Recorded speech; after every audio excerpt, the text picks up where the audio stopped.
live too? Delayed?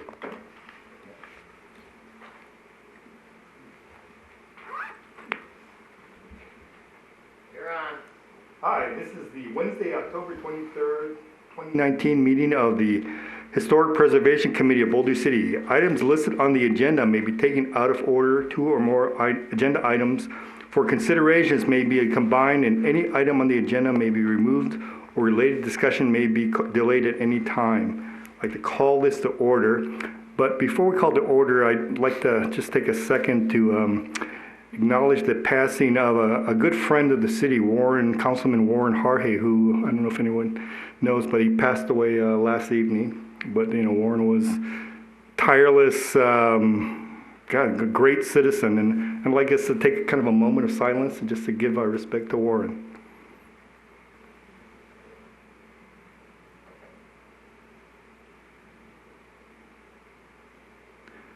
Thank you, and thank you, Warren, and we'll miss you. We'll definitely miss you. Okay, any public comment? Is there any public comment? Okay, you're it. I know. Okay, agenda for possible action, approval of the minutes of the September 25th, 2019 regular meeting. Can I have a motion to approve? I'll make a motion to approve. Do I have a second? I'll second it. All in favor? Aye. Aye. Any opposed? Aye. Aye. That's in favor, right, of approving? Yeah, if you could clarify, Speaker. Sorry, for purposes of the recording, when there's a delay, Blair, if you could just affirm that you were voting in favor. Our minute taker, if sometimes in the past Charlie was a bit delayed in saying yes, and he thought that Charlie was voting nay when in fact he was voting aye. So, if Blair, could you affirm that you were voting in favor of the minutes? I affirm I was voting in favor of the minutes. Thank you. For possible action, discussion regarding implementation of the committee's historic preservation goals and priorities. Michael, you going to start with this one? Good evening, committee members. Yes, this is agenda item 2. And on September 24th, the City Council reviewed and accepted the Historic Preservation Committee's priorities and goals for historic preservation efforts. To ensure successful implementation of those goals, staff has done an evaluation of the resources that would be needed to accomplish those goals. In your staff report, you have as attachment 1 the goals that the committee adopted. And as attachment 2, staff has identified those goals, provided information on resources, and also has highlighted in blue those items that staff can provide support to help accomplish those goals.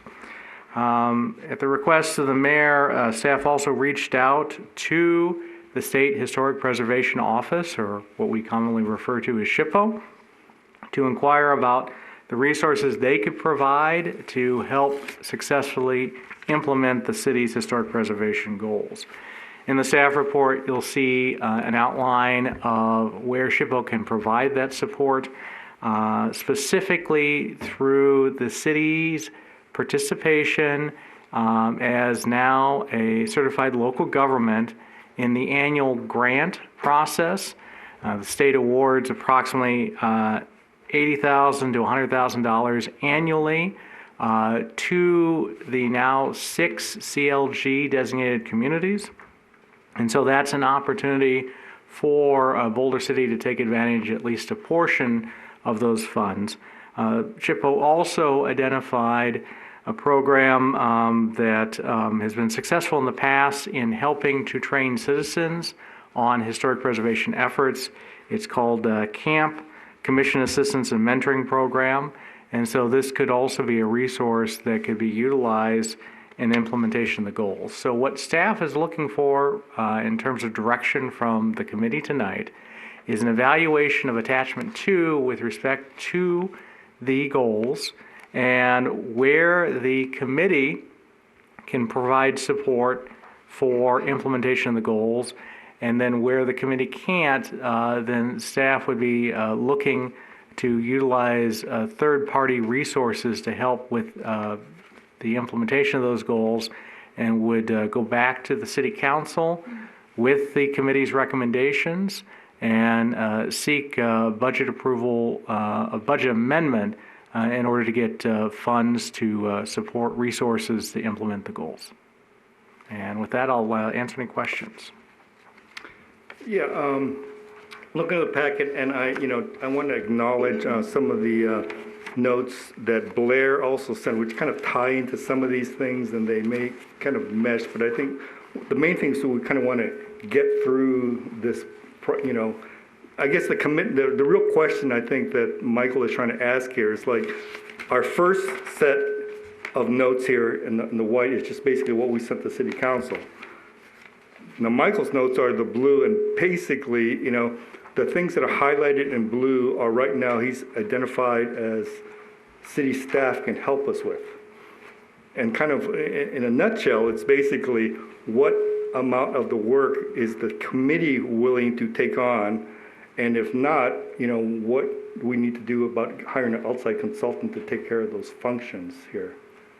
So I'm kind of understanding where we're kind of coming from on this, and we have questions as far as the format that Michael has laid out.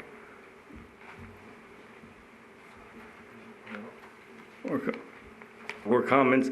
Now, one of the things is that it kind of starts down with, the first, I think kind of starts with the first goal here about a mission statement. The mission statement kind of drives, at least the committee's mission, the city's mission statement, and then the committee's mission statement, what are we here for?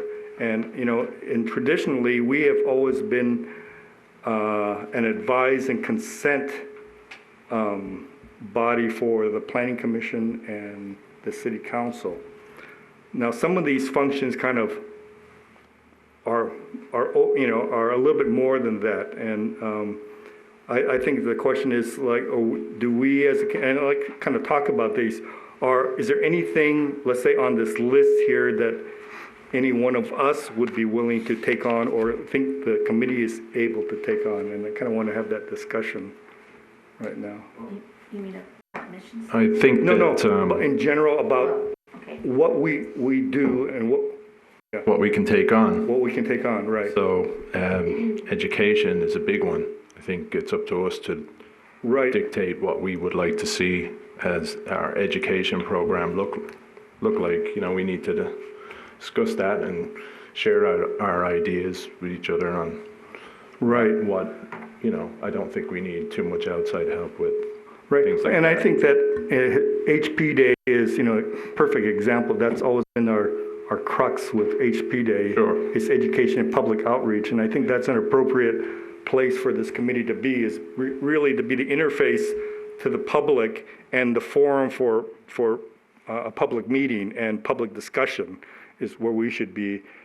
And rather than doing a lot of the legwork of, let's say, writing ordinances or coming up with plans and things like that, I think it's, I think as a board, my feeling is like as a board, I'm more comfortable with saying, yes, let's advise, this is what we'd like to see, which we have done with our list of priorities, and then basically have staff or someone else bring us the material and say, okay, we agree with you. This is what the public feels, and we are willing to help educate the public with what we are trying to do with historic preservation.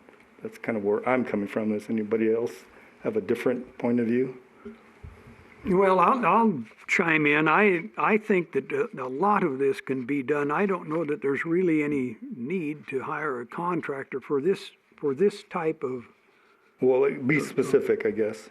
Well, for this educational. Right. Educational. Okay. Right. For the educational goal. Right. I think that's really appropriate and for I us. think there's things that, for instance, with Tiani being here, I know that we can work with the museum, for instance, because the museum has an educational program. Yeah. Sure. And I think there are other avenues. So I think that's one goal that the committee can undertake essentially on its own. I Right. mean, there's certainly apt to be other,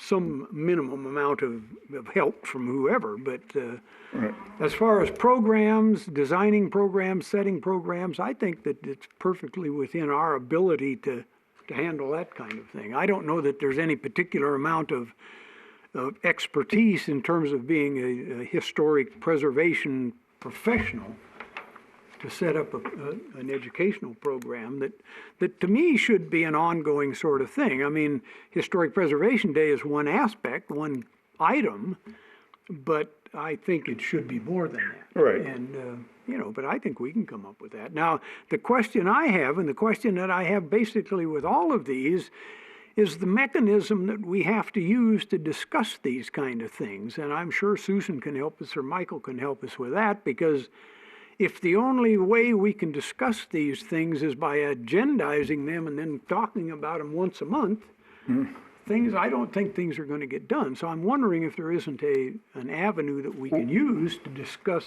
actually any of these things we're going to talk about, where we can have either workshops or whatever. I don't know. So anyway, that's a concern I have and a question, I guess, for Michael or Susan.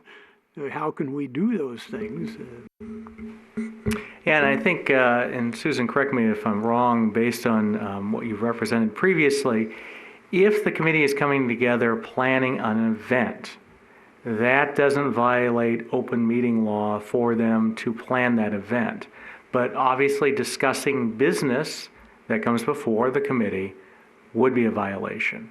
So if the committee makes a recommendation to move forward with an event like HPC Day, and then is working on the details of those events, that can be done outside the purview of the meeting and open meetings law. But to decide which events to conduct, that's what this meeting's purpose is for. So just for my understanding, so if we decide that this item, which actually includes several line items, Historic Preservation Day and et cetera, are we able to discuss each of those? Let's say we come up with a recommendation to have workshops, for instance, just to say so. If we have a recommendation to do that as an idea, can we discuss planning for those workshops without being agendized and a meeting in you understand what I'm saying? I mean, I'm not quite sure actually what you're getting at, because yes, I mean, if the committee wants to conduct workshops, you are a public body. You need, everything you discuss needs to be in the open. right, I understand that. Maybe for clarification, if you want to hold a workshop with the community on a specific topic, Right. and the committee decides that you're moving forward with that workshop, then the planning details are what you can come together outside of the purview of the committee meeting to prepare. But the decision to move forward with the workshop is decided here. Okay, I think that, yeah. freedom to have the discussions. Yeah. Well, I'm thinking that as we move further, let's say as we discuss the ordinances and as we go, go through the plan, it will be incumbent upon this committee, let's say, to organize. Let's say we change the ordinance or we increase another historic district, and we have certain restrictions or plans or whatever we want to take to the public. I think it would be incumbent upon us to have those workshops where we go out to the public. Right. Help, The workshops. Right. Those kind of things. I don't mean to say we have a workshop right. just amongst ourselves, but yeah. But as a committee, it's hard to be like a real working committee. And this is the difference between staff because staff can say all kinds. They can discuss all kinds of things in formulating something that they bring to us. But for example, if we just take, and we look at Michael's list, his Historic Preservation Committee goals over here. Okay, like on number, for example, number 2, it says review BC 1998 Historic Preservation, Henderson, develop historic preservation plan for Boulder City. As a committee, it would be almost impossible for us to work and develop a plan on our own. I mean, it would take hours and days sitting in a public forum to do it. And Right, but wouldn't we would want to have discussion about what we'd like to see in that. Right. A lot of discussion. Right. Well, they would come back to us. I mean, I think it's advice and consent. Whoever prepared that document would bring this document to us for advice and consent, saying, I think it should be the other way around. So can I interrupt and go back Please. to the, I guess, original purpose of this agenda item? This is Blair, sorry. And the idea is that this is a list of our historic preservation goals, committee goals, and the city has gone through and taken the list that the city council agreed on. And within that list, however, I did identify what the historic preservation can do. And that was, for instance, for developing a historic preservation plan, goal 2, that the city or that the Historic Preservation Committee would support, work with and support the city to develop a historic preservation plan. And I spelled out exactly what those tasks were that we as a committee could do, or that I thought we could do. And then what is missing from the new list with the blue highlights as far as resource support, it doesn't at all identify the resources that I identified that would have to be contracted. So to speak to what you, Alan, and others were saying, like, well, we can't, spend this time. We don't have the time or expertise to do that. You are exactly right. That's where the city needs to hire a cultural resource management contractor with the Secretary of Interior standards that can work towards meeting that goal. So therefore, they have to set aside funding for that type of a contract, and therefore the Historic Preservation Committee will work with the city to perhaps work on the scope of work for that contract. What are the results of that contract? How do we disseminate the results of that contract? How do we work with the contractor to disseminate that information to the community? We can't do it ourselves. The city can't do it themselves. It has to be with a contractor, at least for that goal. oh, I agree. I mean, I guess that's where we're right now deciding is like, what areas does the city have to contract out, and what areas the committee's willing to take on so that they don't have to contract. But that's what I'm saying. Those recommendations that I had did not make it into this list, and I guess I'm wondering why. Committee Member Davenport? I think part of the reason that this is structured in this way, and again, staff's intent this evening is to seek direction from the committee on which of these items the committee can provide support for and which items the committee recommends to the City Council to seek third-party support in order to successfully accomplish these goals. So then can I make a motion to add then to item number 2 to include resource support to include CRM firm, contractor, including a historic architect, preservationist, et cetera, who meet Secretary of Interior standards? Is that what you need to add to your list?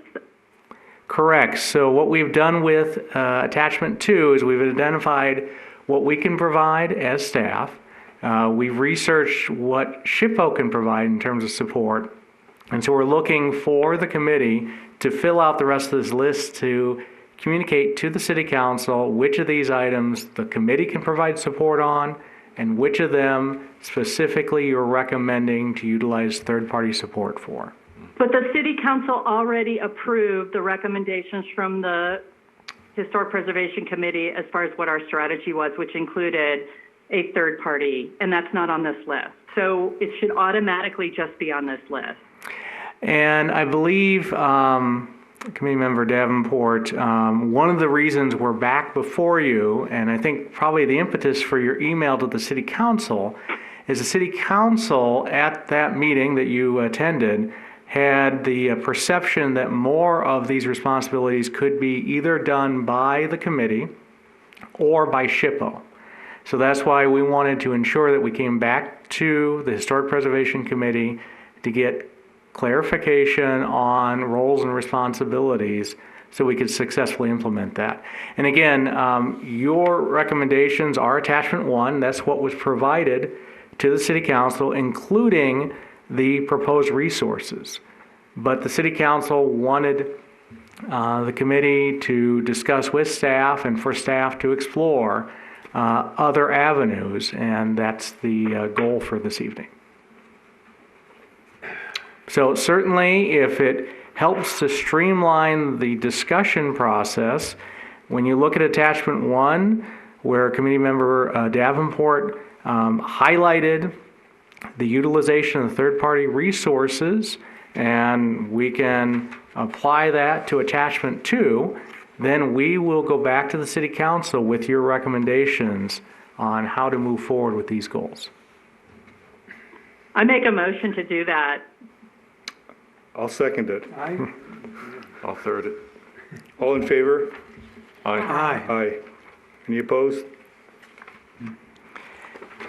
And just to be clear, based on that motion, and so I accurately represent this to the City Council, based on attachment 1 and the references for third-party support, what the committee is telling staff is that with respect to goals 2, 3, and 4, the committee recommends utilizing third-party resources in order to successfully accomplish those goals.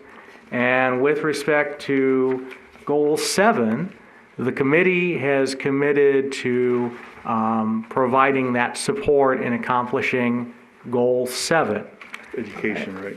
Right, and then with goal 8, the reason that isn't highlighted is that the city is currently working with a third-party consultant with the Stantec study, which will be brought back to the committee for review when that draft is completed. So is that a clear representation of the committee's wishes? I agree with that. I support that. And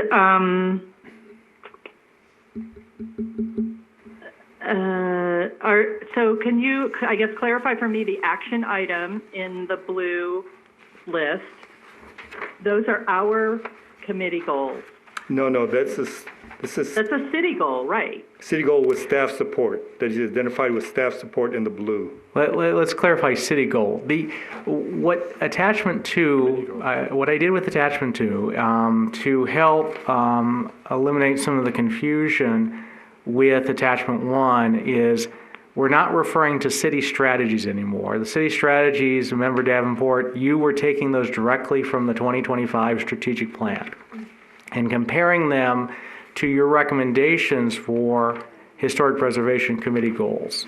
And so that's removed from attachment 2.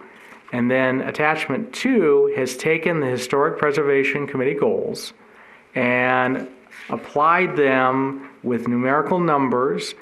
They should follow directly with the references that you provided in attachment 1.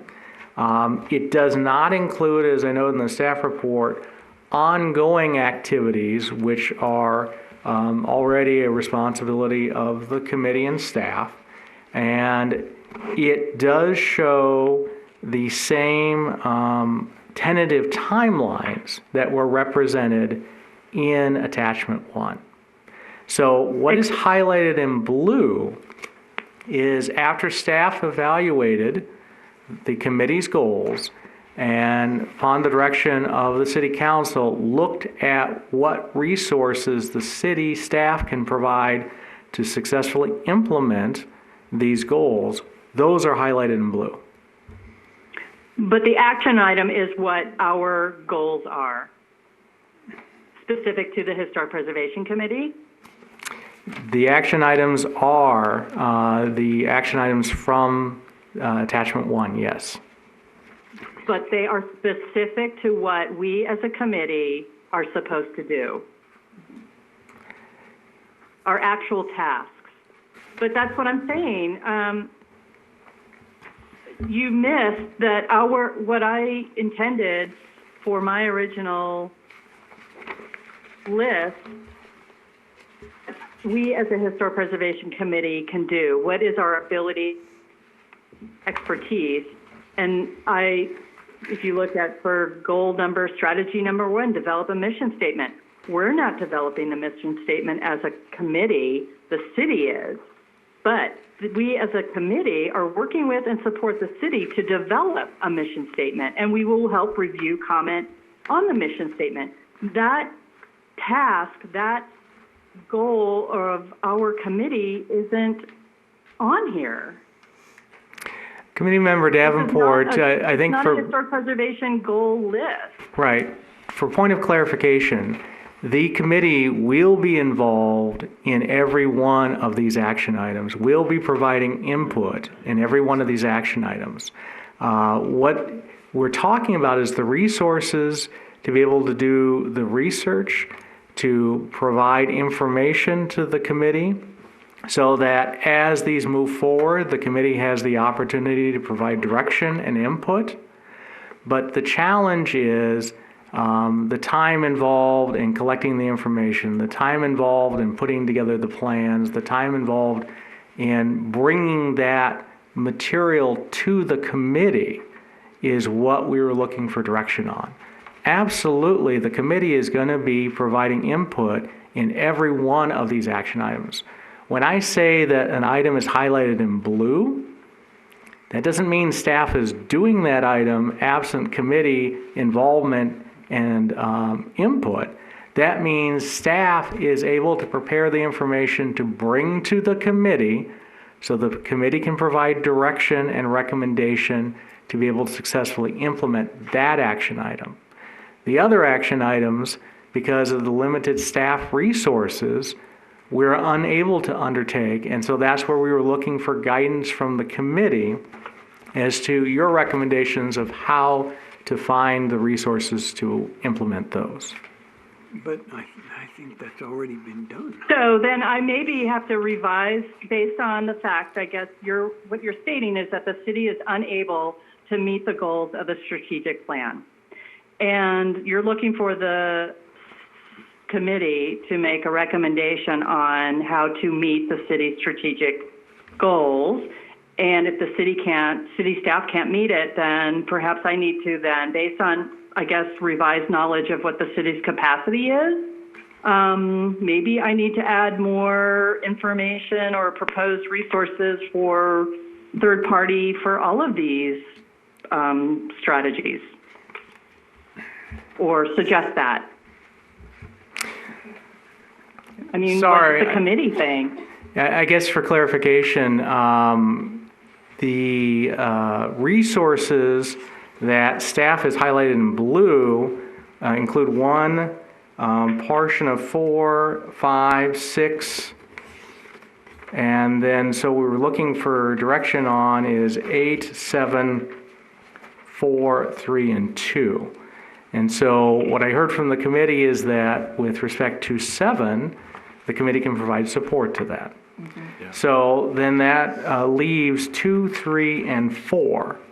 And 2, 3, and 4 correspond, Committee Member Davenport, with what you identified as needing outside resources to help implement. And so it sounded like the committee acknowledged that, and that's the reason for your motion to move forward in that fashion.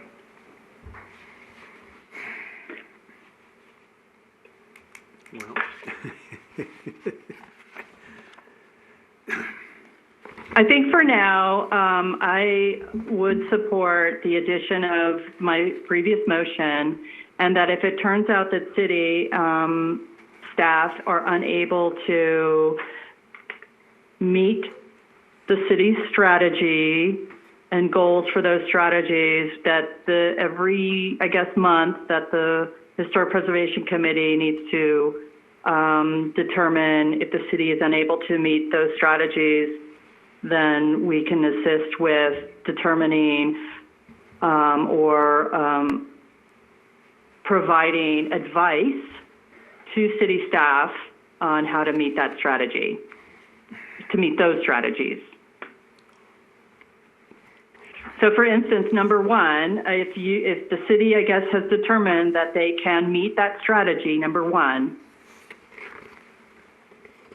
and we can, as a or committee, can support that, then there's no additional need for third-party support.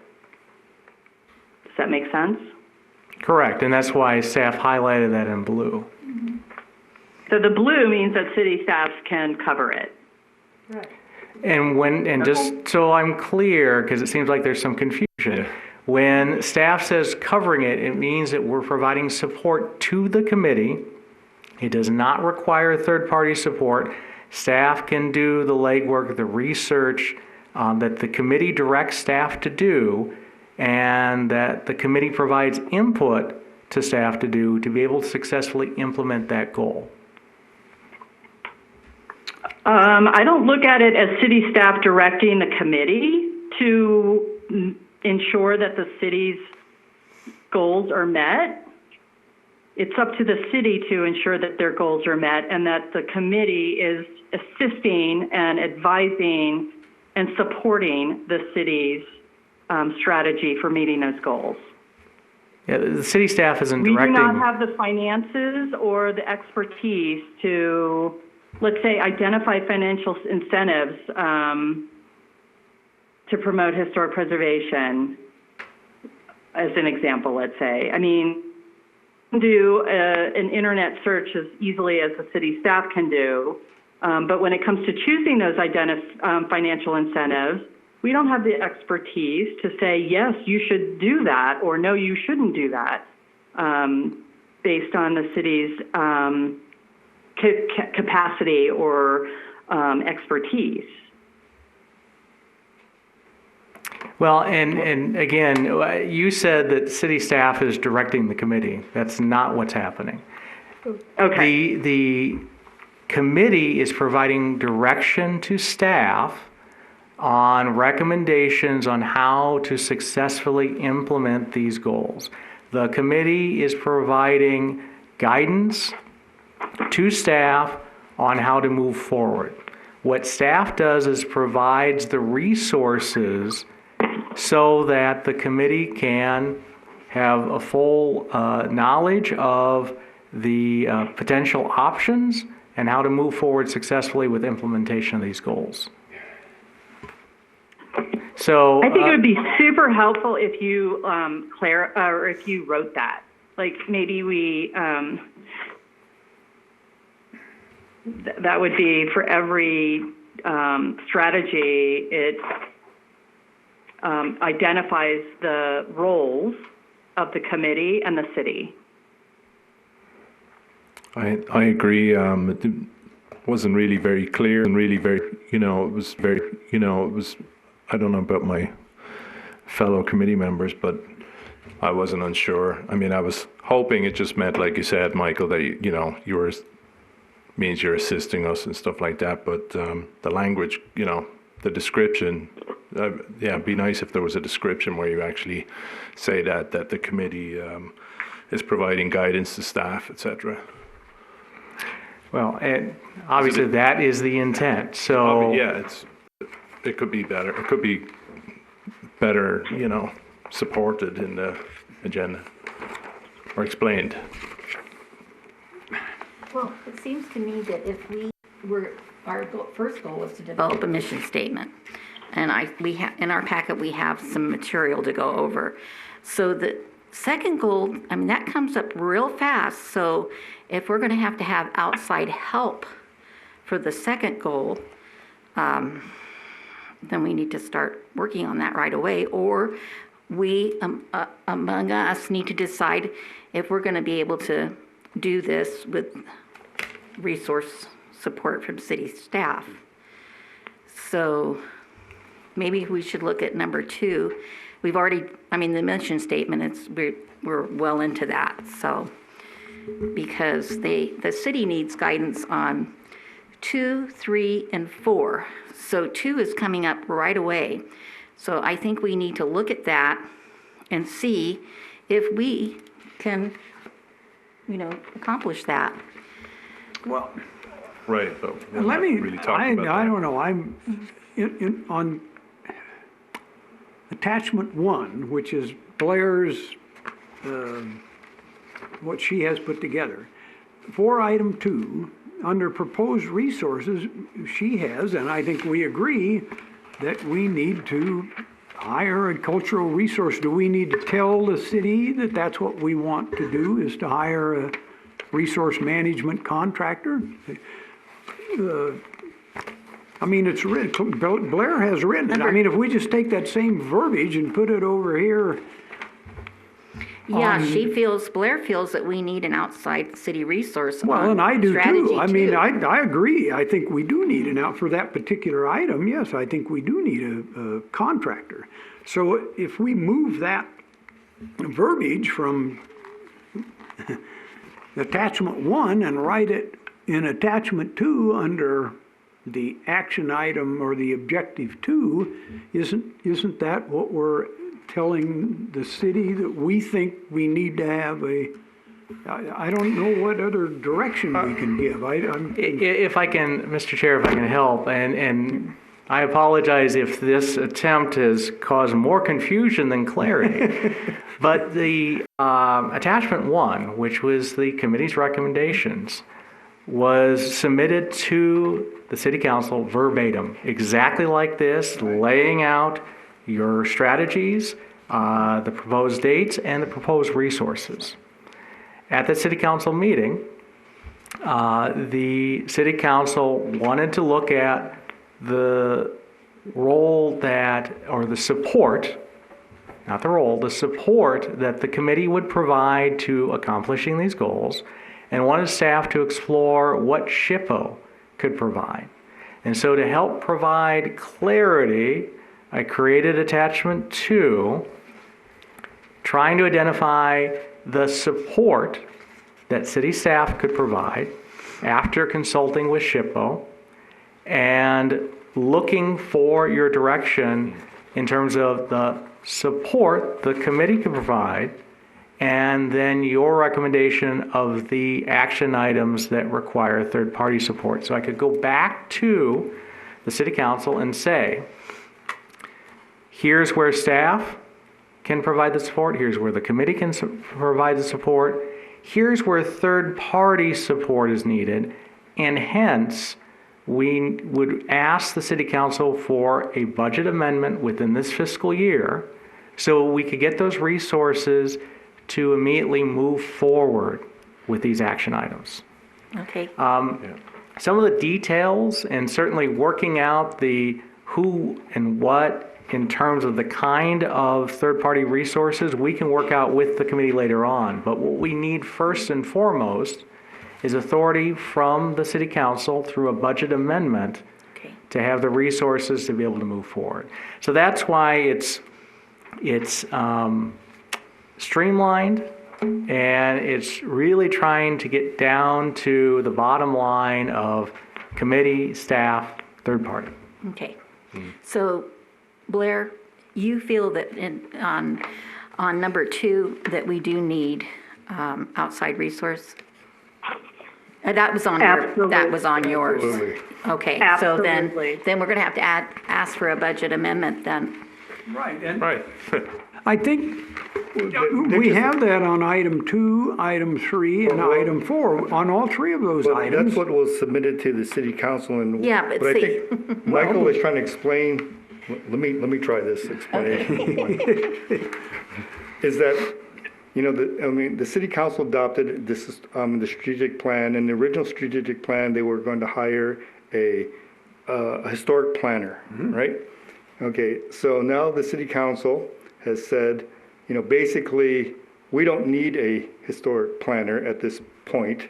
The committee could do it, or we can hire individual consultants. Now the question is, so they came back to us with what our priorities are. We send our priorities, and Blair, pointed out that, importance of third-party consultants to make this plan work. Well, when we're back to the city council, there's still, I know the mayor made a statement that, the committee can handle a lot of I'm assuming this committee can handle some of this workload. Now, all Michael's doing now is coming back to us and saying, okay, committee, what part are you guys willing to do? Or are you capable of doing, and what part aren't? So there's no unrealistic expectations from the council of what Right. this committee can do. Yeah. I think that's clear. I mean, That is clear. What is not clear to me is what we can do. That's right. And well, I think it's very we're here to limited. talk about. Well, it's very limited what we can do because of the open meeting laws. For example, like item 2, develop a historic preservation plan for Boulder City. We could not meet just, we would have to each individually come up with our own plan and discuss it here at the meeting, Right. which might take days, in just one meeting. Well, and again, with the So- comments that I provide under attachment 2, one of the things we had asked SHPO Right. is, based on your recommendations, which of these action items would best be accomplished through a third party? And for example, a consultant being brought in to work with the committee on developing a historic preservation plan. That's one of the ones that they recommend a third party could best provide that support. Right. So, So I think I was pretty clear on what the goals or what the historic preservation could do for strategy number 2 and what the city could do. So for number 2, we as a committee would work with and support the city to develop a historic preservation plan. That would be the plan would be basically taken care of by a third-party contractor. But during that contracting process, which the city is managing, we would work with the city to, as well as the contractor to, number 1, review the 1998 Historic Preservation Plan. Number 2, review Henderson's 2004 plan.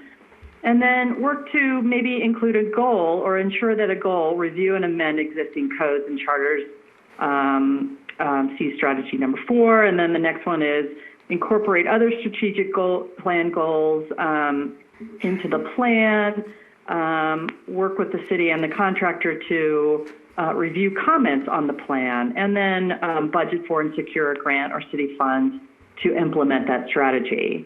So I thought it was pretty clear what we as a committee are able and willing to do, and that the city has their working orders, so to speak, of what they can do. Maybe that's what has been clarified in this attachment, the blue attachment I'm calling it. And then along with a third party, we will ensure that strategy number 2 is accomplished. Yeah, and again, every one of these goals, the committee is going to be involved in, participating, providing input, comment, and direction.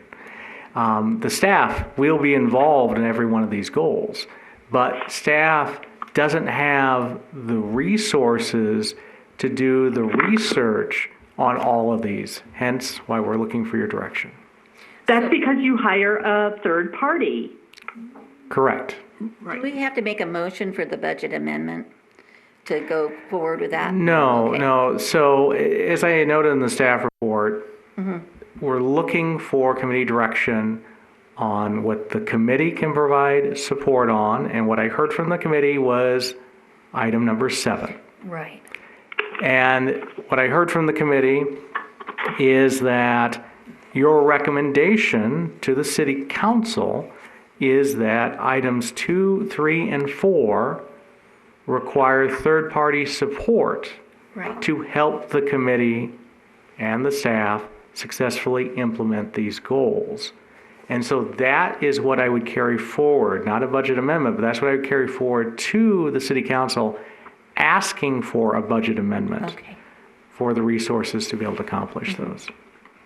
So when you suggest a third party, are you suggesting how is that clarified or identified? Is that as a contractor, or are you perhaps suggesting another staff person?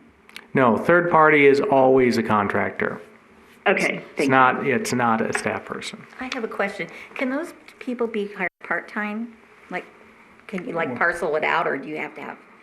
In order to get somebody with the expertise Yeah. and the resources to successfully accomplish these types of goals, you'd be looking to a third party, not a part-time person. Okay. And again, a part-time person would also be a permanent person. That's not what we're suggesting. Third party is a consultant. Whoever we need. Correct. Okay. Okay, I still have one question. I think I understand what you're saying, Michael, and I don't have a problem with that, but the thing that keeps coming back to me is how do we work with this third-party consultant? How do we interface with that consultant when we can't do anything except things that have been agendized and we meet as a committee? I mean, if we hire someone to do, review the 1998 Historic Preservation Plan, I mean, that's a matter of sitting down and reading the thing. I have read it, I'm sure we can all read it, but how do we work with, on that particular item, for instance, or any other single item? I don't understand how we can work with either the staff or the third-party consultant when we're constrained by, well, essentially by the open meeting laws, because Well, you can meet with the consultants and you can meet with Yeah. staff. We just can't meet together. well, so As a can I, committee. so if the guy's out here walking the street inventorying housing, can I go walk along with him and say, well, I think this, I mean, is that okay? Can I Unless he do? complains about you. and we'll- Well, he might, yeah, he probably would, why not? But, I mean, I'm just asking, Michael, I don't understand how we use this support, review and comment and work with, and I'm just curious about how that actually happens on a daily basis with a specific item. I just am curious, I don't know.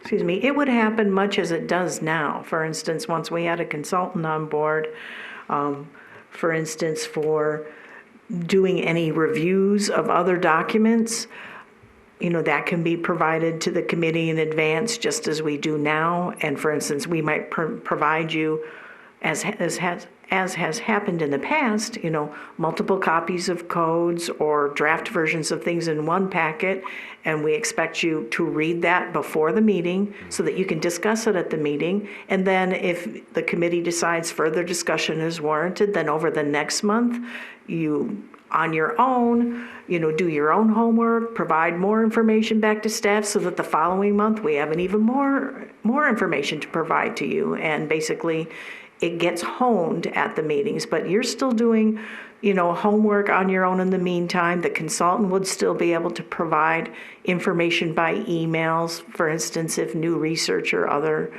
sample ordinances or other studies would be helpful, they can provide that to you in the meantime. But it's still up to you, you know, over the intervening month to basically read that information. Now, on the example that you gave of something like a survey, yes, it's a possibility that if they need volunteer assistance to help with that, I believe my understanding of open meeting law would be that you probably couldn't have more than 2 committee members participating at any one time with regard to that, because that's less than a quorum. So it's not as if you would be doing nothing during, you know, the 4 weeks between meetings. I'm certain actually what will happen is with a consultant, they'll be able to give you far more research and background than staff has time to be able to do. It's just that, you know, as we've mentioned before, you know, unfortunately, we don't work 100% of our, you know, of our month, of our 40-hour work week, or for some of us 50 or 60-hour work weeks solely for you. We're you know, spread so thin, so to speak, across all of our duties, whereas a professional consultant will be solely dedicated to the tasks in this plan. Okay? Is there Yeah, I think, I mean, I Sounds good. assume somehow it'll work, yeah, I just, yeah, whatever, but I just don't understand how, that's all. But I'll learn. Blair, you fine? So this is Blair. Let me just, I guess, this was my vision when I wrote the strategy for the Historic Preservation Committee. Whether the information is provided by the city, which would be, which I think is the way to go, but I believe that the 1998 Historic Preservation Plan and Henderson's 2014 plan would assist we as a committee in identifying what perhaps is a really good example of what a historic preservation plan for Boulder City looks like. And that's why I listed them, not only for our review, whether that's on our own, or as a committee, or for city staff and or the consultants. Those two are primary documents that need to be reviewed. And how that works without, interfering with open meeting laws, or coming together after we review them to kind of compare and contrast, like, yeah, that's a good plan, or no, that's not a good plan, or maybe, we take some of the information from both of those plans, and then I'm assuming that we would be helping and or assisting some way with the consultant to, after we as a committee have reviewed those two plans, and I would assume the city knows what those two plans are and have reviewed them, as well as the contractor, we're all on the same page as far as what these plans look like and what perhaps we have as a path forward for our own historic preservation plan. So I think we're like making it too big of a deal. I just think the city needs to provide us with those two plans. We all need to look at them and review them with the understanding that these are really perhaps good ideas and or they're good background information for when the city contracts with a third party to write a plan for Boulder City. And we understand and we have the background information and we've done our homework to meet that goal, the city's goal, I should emphasize, that we support as a committee.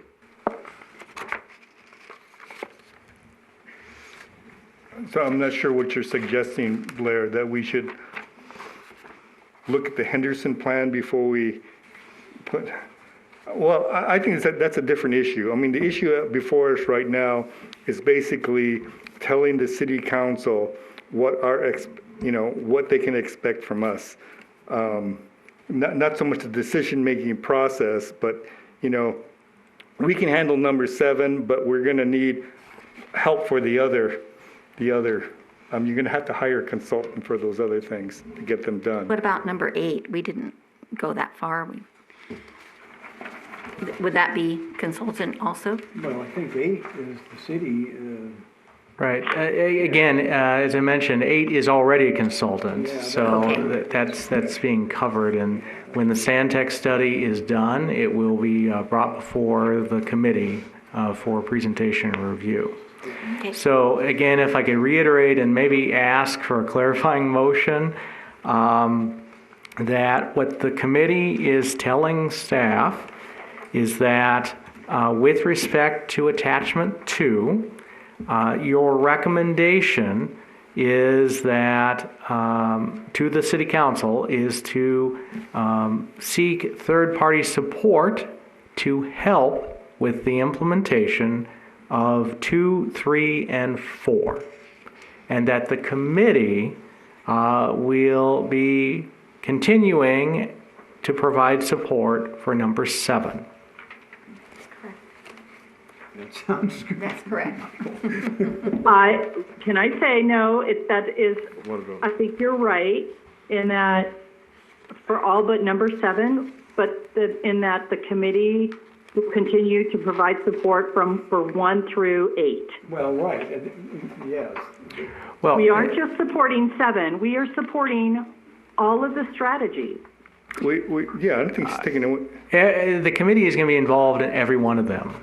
Absolutely. And again, as I mentioned before, the staff will be providing support in every one of them. But the critical work to be able to be successful in the implementation of these goals in a timely fashion is looking for additional resources, whether it's from the committee or from staff or from the third party. And that was the intent of this attachment. So maybe are you asking, based on your proposed motion, that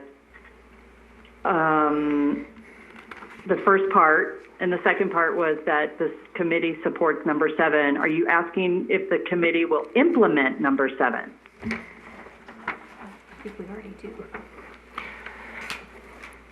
Well, provide significant resource support to number 7. I mean, the committee's going to have, as I said, the committee's going to have a role in every one of these. It's going to be providing guidance and input and help in every one of these. It's the bulk of the work in which we need direction so that we can convey that to the city council. Well, just an example, I mean, these things are a little bit gray. At one time, Historic Preservation Day was actually put on, I mean, the Historic Preservation Committee actually didn't put on the event. It was done by the Arts and History Friends of the Arts. Friends of the Arts actually put on Which that is now event. History and Arts Foundation. Yeah. Yeah. I mean, and there's a possibility that we can talk about it for HP days, like you get sponsor, or you might get third-party participation, or nonprofit organizations are part of that. It doesn't take away anything from the committee being an active participant in that day. We have just more partners, maybe. Okay. So if I could get a clarification motion just so that we're all on the same page of Right. how we're moving forward. You need a motion. Yeah, Ellen, you make the motion because I have no idea. Yeah. I make the motion. You make the motion. Yeah, I'm making the motion that, okay, let me see.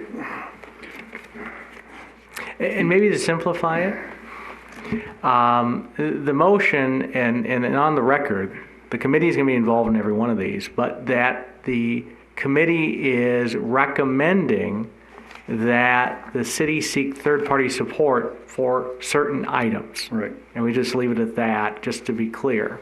right. Is that the city's looking at these goals, we support all the goals, and the highlighted versions we don't need, I mean, the areas that we'll need third-party support is 2, 3, 4, and 8. Well, 8's already Already underway, eight, so okay. just 2, 3, and 4. 2, 3, and 4. I mean, just leave it at that. And forget about the city or what we're doing, just, we're gonna need outside support in 2, 3, and 4. And in the event we need extra help with something down the road, it won't be a big deal. Right? Mm-hmm. You're just trying to get an idea of the main areas where you will need the third-party assistance. Correct, because we need to amend the budget in order to get the resources to be able to implement that. Okay, I'll second Alan's motion. Yeah. Okay. Nay. Okay. I think based on, sorry, why can't it be, I make a motion, I don't know if I can interrupt with another motion, that the city We have a seek motion on the third-party support for 2, 3, 4, 5, 6, and 7, as was previously identified in the proposal or the strategy to the city council. I mean, that makes more sense. They were the ones that I actually wanted to select for third-party help. I mean, as well as our participation. So I think that would be a wiser Yeah, we can, okay, wait a minute. way to go. Yeah, I can amend my motion. Can I amend my motion? Michael? Absolutely. Thank you, Bo. Yeah. Okay, because, okay, that we are, yeah, and, okay, so the motion is that, we support these objectives, but we will need third-party support for items 2, 3, 4, 5, 6, and 7.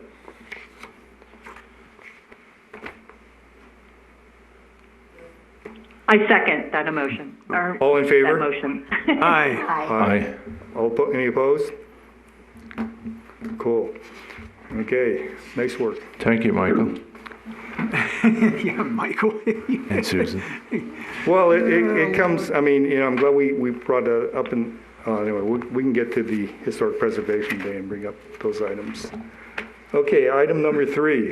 Can I suggest that since Tiani is here and we're not moving along very quickly, that we could possibly go to item number 5, which is the reason that Tiani's here is because we're going to discuss Historic Preservation Day, so that she could go home sometime before. Yeah, absolutely. Committee can take these out of order. Do I need to make a could. motion to do that? No, we can go ahead. We already said at the beginning of the meeting, we can move stuff. We can move that, right. Well, I'm We just have the asking that we move that. And do I Let's need- just talk about Historic Preservation Day to item number Right, 5. okay, so there we go.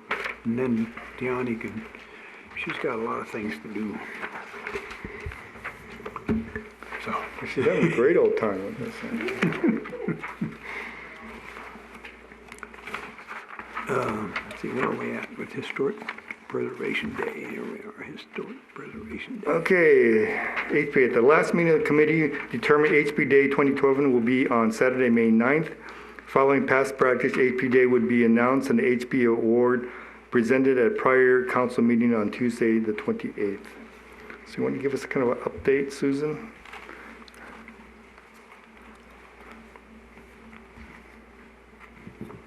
The staff report includes for HP Day all the possible topics that you've discussed previously. And what's included in the packet is a couple of the members did do some homework as requested. And so Member Davenport provided one attachment with her suggestions for HP Day. And Member Graham provided her attachment for that as well. And with regard to the award, at last month's meeting, you had artist Gary Winter present, and although staff had previously explained that the only thing that was in the budget for this fiscal year is we could handle 2 bronze plaques, but not more than that, we're still awaiting a response from the finance department as to whether or not additional funding could be available to meet your request, which was to have 2 bronze plaques and 2 color renderings and wood models by Mr. Winter as well.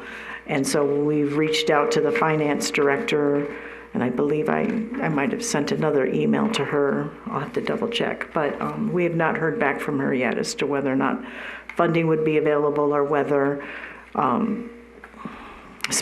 corporate sponsorship or one of the other suggestions that the committee brought up with can be addressed. However, you also wanted to move forward on a timeline, and you had actually suggested that for nominations to be available to the public in January and February, that the flyers be ready in December. And as I wrote up that timeline, I realized it's like if you do want December flyers, yes, they would have to be ready early November, so that's why there's basically a slightly modified version of last year's flyer in the packet. But also, the premise of getting that in the monthly utility mailer is that the moment it gets mailed out, we would have the website live then. So actually, if you want the flyers going out in December, it would mean people could start voting in December, so you'll really have almost, with this timeline, almost 3 months because for the public to vote, because you wanted the deadline to be in March and choosing the awardee in March. for the presentation by the city council in April.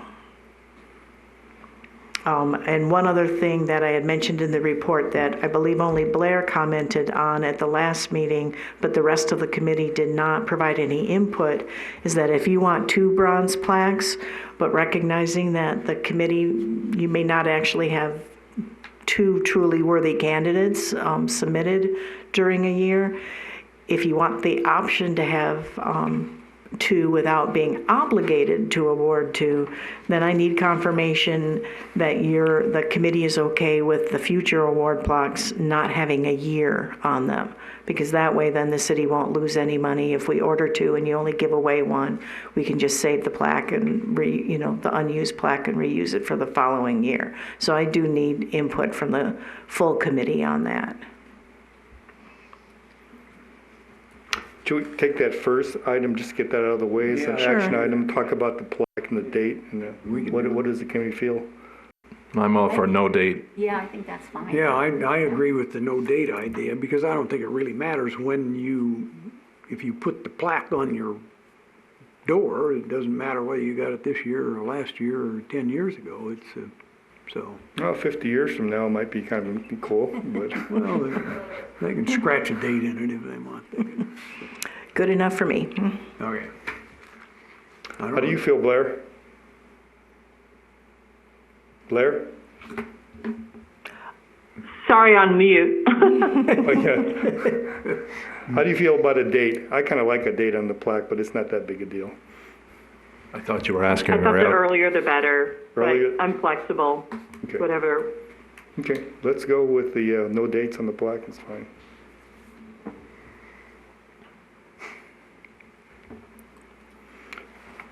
Well, I could give you a little bit of an update. I didn't send any new buildings. I did meet with with Jill at the chamber and the president, Sarah, and they're all, and actually this list that you sent, Blair, of I'm of these- sorry. I happen to know who Jill is, but I don't Oh. happen to know. Can you give me more than just first names and? Yeah. Jill Lagan of the Chamber of Commerce. And Sarah, I'm sorry, I don't know Sarah's last name. She's the newest president of the chamber, and I can get that. She's also with the chamber? She's the president, the current president Okay. of the chamber. And they're very supportive of the idea and trying to get the buildings to participate in there. But I'm scheduled to be in their November. They canceled their October meeting, so I'm scheduled to meet with them in their November meeting to get more support. The other area that became, important was, with the Stantec, and when Blair had sent the idea of the plaque for the water treatment plant, I mean, one of the most important things that we have historically in this town is our municipal buildings during our birthday. For example, the building we're in, City Hall, which was the school, and the across the street was City Hall, and the gymnasium, which was the school.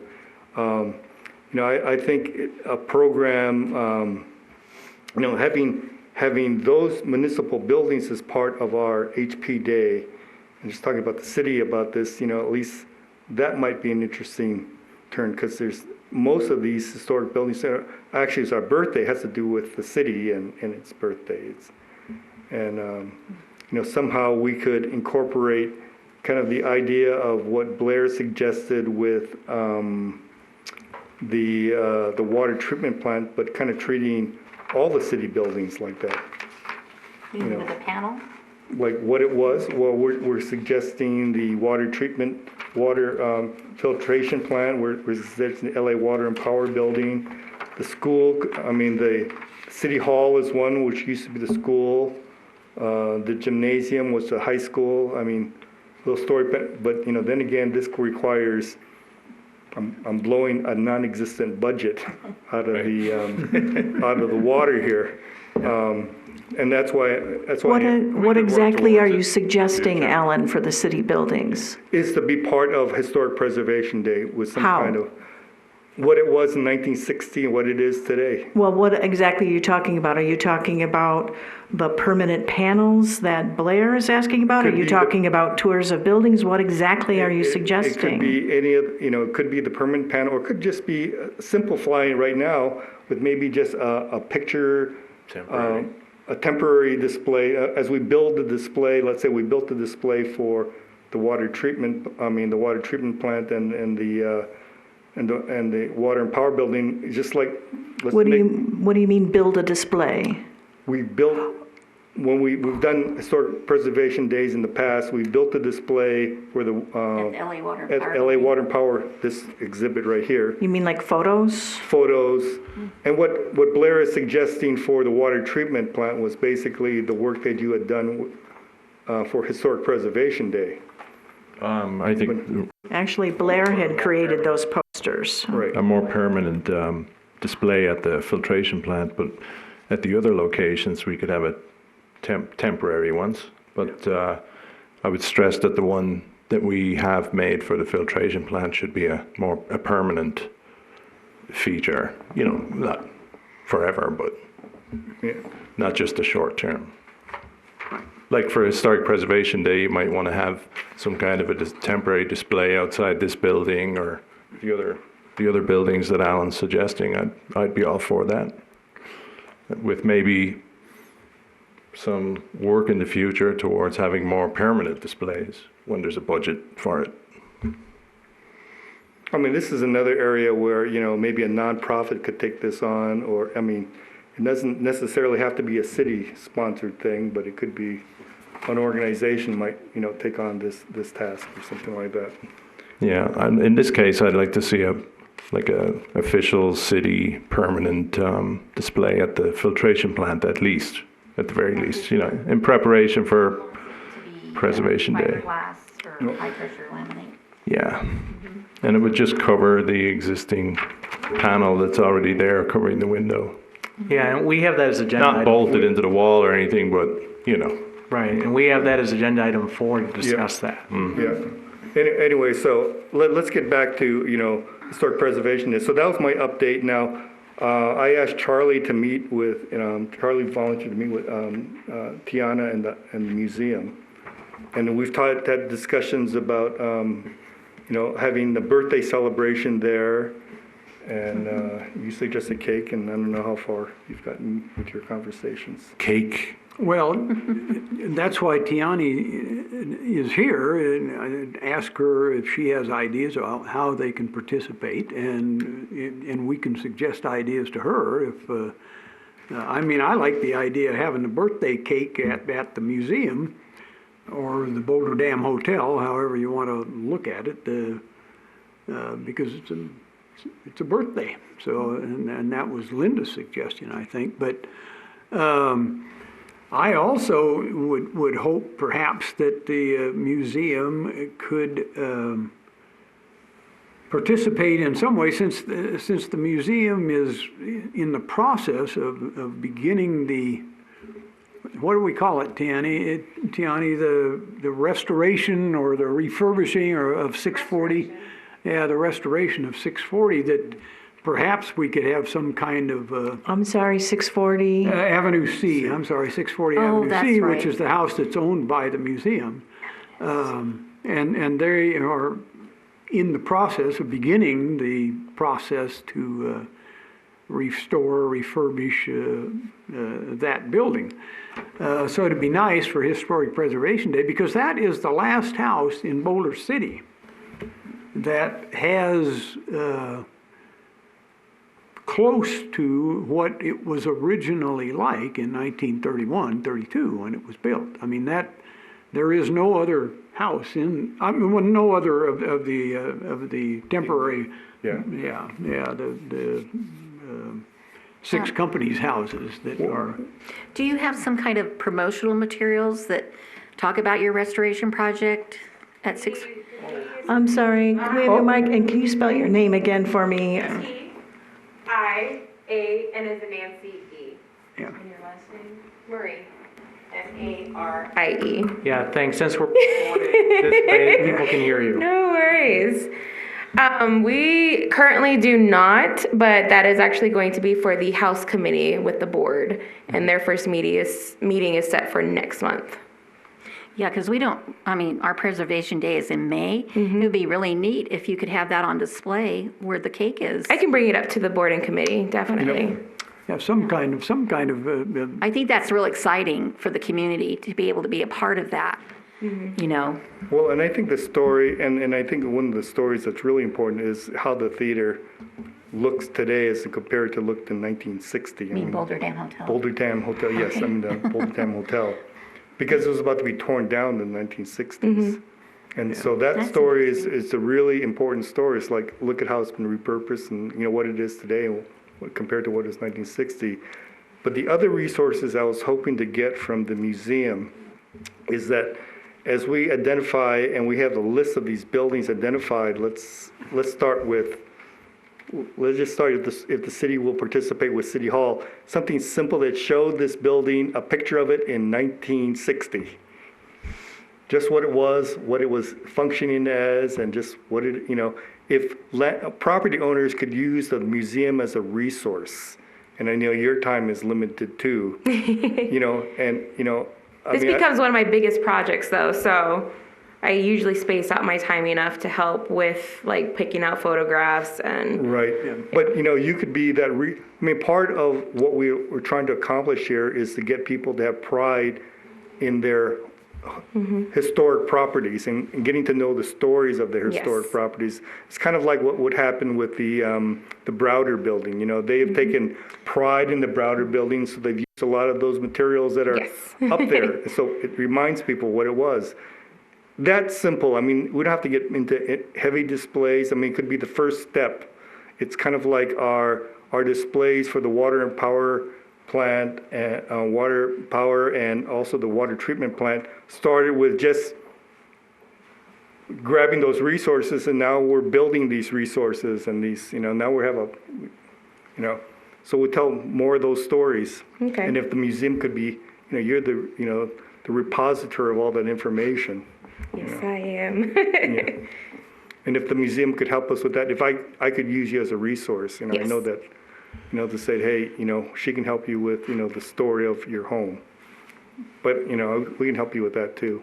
Okay. well, Yeah, I think, that's an interesting idea. Maybe you could have something there where they could have to fill out something about their home and they could talk to you about how to get information about their home. Well, we already do something like that with the house plaque program that I created. House plat program? The house plaque program. So anybody that's in the census, they're eligible to get the house plaque from the Boulder City Hoover Dam Museum. And with that, I actually throw in all the research that we do have in the artifacts in the archives. Anything that we have at photographs, we take pictures of artifacts if it came from that home, and we just put it in a folder, and they have it just for themselves. Maybe you could have like a little table that talks about that. Okay. Because I've never heard of it. I mean, I don't know. Sometimes I don't read everything, but I haven't heard of that project. That's really interesting. I got one for my birthday. can I want to get something out here, and I guess this is as good a time to do it as any, because first of all, I want to thank Tiani, because I've been, for the last month, I have been spending many hours in the archives, at Tiani's invitation, doing the research that I want to do. And last month, Linda suggested that I write something. So I wrote something, and I'm going to read it. So bear with me, it takes me a few minutes. But this is a proposal for a walking tour through a portion of Boulder City Avenue streets, okay? Now, the research that I'm talking about here is research that I've been doing in the archives through the various collections that Tiani has pointed me to. So the following is a rough synopsis of what I want to accomplish by conducting a walking tour through a portion of the avenues. It will certainly be modified as stories are developed about all the different families that have passed through the Boulder City streets. My intent is to host or to find hosts to do a walking tour of Block 29 in Boulder City, commonly known as the Avenue Streets. The walk will be along the west side of Avenue B and the east side of Avenue C, the walk should last between 30 and 45 minutes. And we'll start at either the parking lot behind the BLM office or park at the corner of Wyoming and G or some other nearby location. I would hope to schedule a walk every hour during Historic Preservation Day. And if I can find another docent or another docent can be found, we could probably do a walk every half hour if demand was there. So anyway, my intent is that a brief introduction will be given at the beginning of the walk describing the creation of Boulder City Historic District and the classification of houses relative to their architectural integrity and context, which is basically the 1983 Janus report. And then an explanation of who built the houses, how and when they were built, how the occupants were chosen, how much they cost, either rent or purchase, and those kinds of things. That would be an introduction to the general area, okay? So my research to date, there are these two streets, that is Avenue B and C in that block 29. These two streets contain 34 houses that were built in the 1930s. And research to date has identified 179 individuals in 85 different family groups that occupied these homes during the period that is covered by this research, which is approximately 1930 through 1940 plus. These were the folks that built Hoover Dam and Boulder City. The story of why they came, when they came, how they got here, what they did after they arrived, and that left, where they went. The lives of these people tell the story of the early days of Boulder City. Several excellent books have been written to tell the stories of these people through oral histories and archival research, but to my knowledge, none of these works tell the story in a way that relates specific people to a specific house at a specific time. I believe that standing in front of a house and listening to the story of the people that lived there in the early days of Boulder City is not only entertaining for those who have a vivid imagination, but also gives a sense of what it might have been like to live there during the early days. Of course, time will not allow for a detailed story of the occupancy of every single house on these two streets, so the idea will be to select several stories that represent the different facets of the history of Boulder City. I find these stories fascinating of how and why these people came to Boulder City, what they did, both the men and the women, because the women have beautiful stories to tell, how they lived, how they played, how they built the community, and why they either left or stayed. Remember, especially in the early days, these were the folks that started and supported the businesses and formed the fabric of the community. In the early days, most of the families that lived up on the hill were engineers and superintendents that were temporarily employees of the Bureau of Reclamation or the 6 companies or other contractors. I believe the experience of a walking tour through this part of town would be enhanced if we could have characters dressed in period attire tell some or all of the stories. I will endeavor to recruit interested folks to participate in this. The DAR has already expressed interest, and they would be welcome, and so would anybody else who would be willing to. So in addition to the educational value of this walking tour, I believe a tour through the avenues can also be useful in conveying the importance of historic preservation. There are numerous examples within the avenues of how the character of a neighborhood can be degraded through ignorance or neglect of the historic importance of these streets.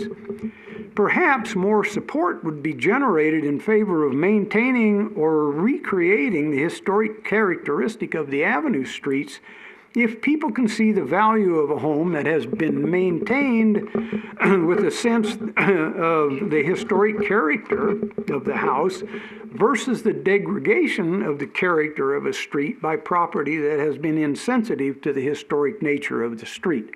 So that is a synopsis of my intention to do a walking tour through those two streets to tell the story of that part of town. And Tiani and Roger actually have been very supportive of it and very accommodating in terms of showing me where things are and looking things up and searching for things and pictures and stories and etc. And this is just the beginning of what I've done so far is basically just develop a database. Yeah. And from there, I would like to develop stories. Well, you mentioned 34 houses. Is there going to be time, or do you want to just pick up like five of those? Probably, well, we'll walk the whole area, but there isn't going to be time to talk about all 34 houses. That's what I was saying. You're going to have to pick, we'll have to pick several houses that will have a 5-minute spiel about who lived there and why.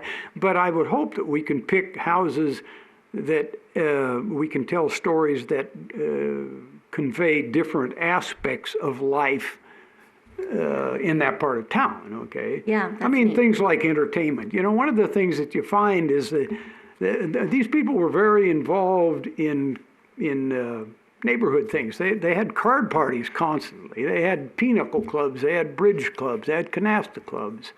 They went to the movies. They did those kind of things, you know, and they were very active in the fraternal organizations. Didn't really have TV much in those days, They did they? didn't have TV. Or They didn't even have was radios. radio produced? Well, they by had that some of them time? had radio, some of them didn't. I've used the 1940 census as a starting point, and one of the reasons is, first of all, that part of town in the enunciation or the enumeration was done by a woman who lived on Avenue B, and she has beautiful handwriting, and she was a school teacher, so there are items in that 1940 census that are useful. There's a column for where did you live in 1935. So if they lived here in 1935, they probably came to work on the dam.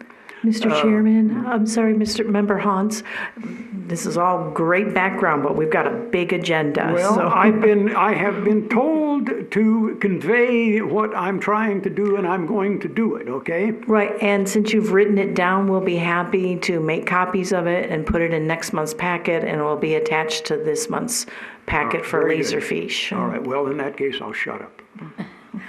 Tina, I have Well, one bravo. question for you. Sounds Tina, great. right? Tina?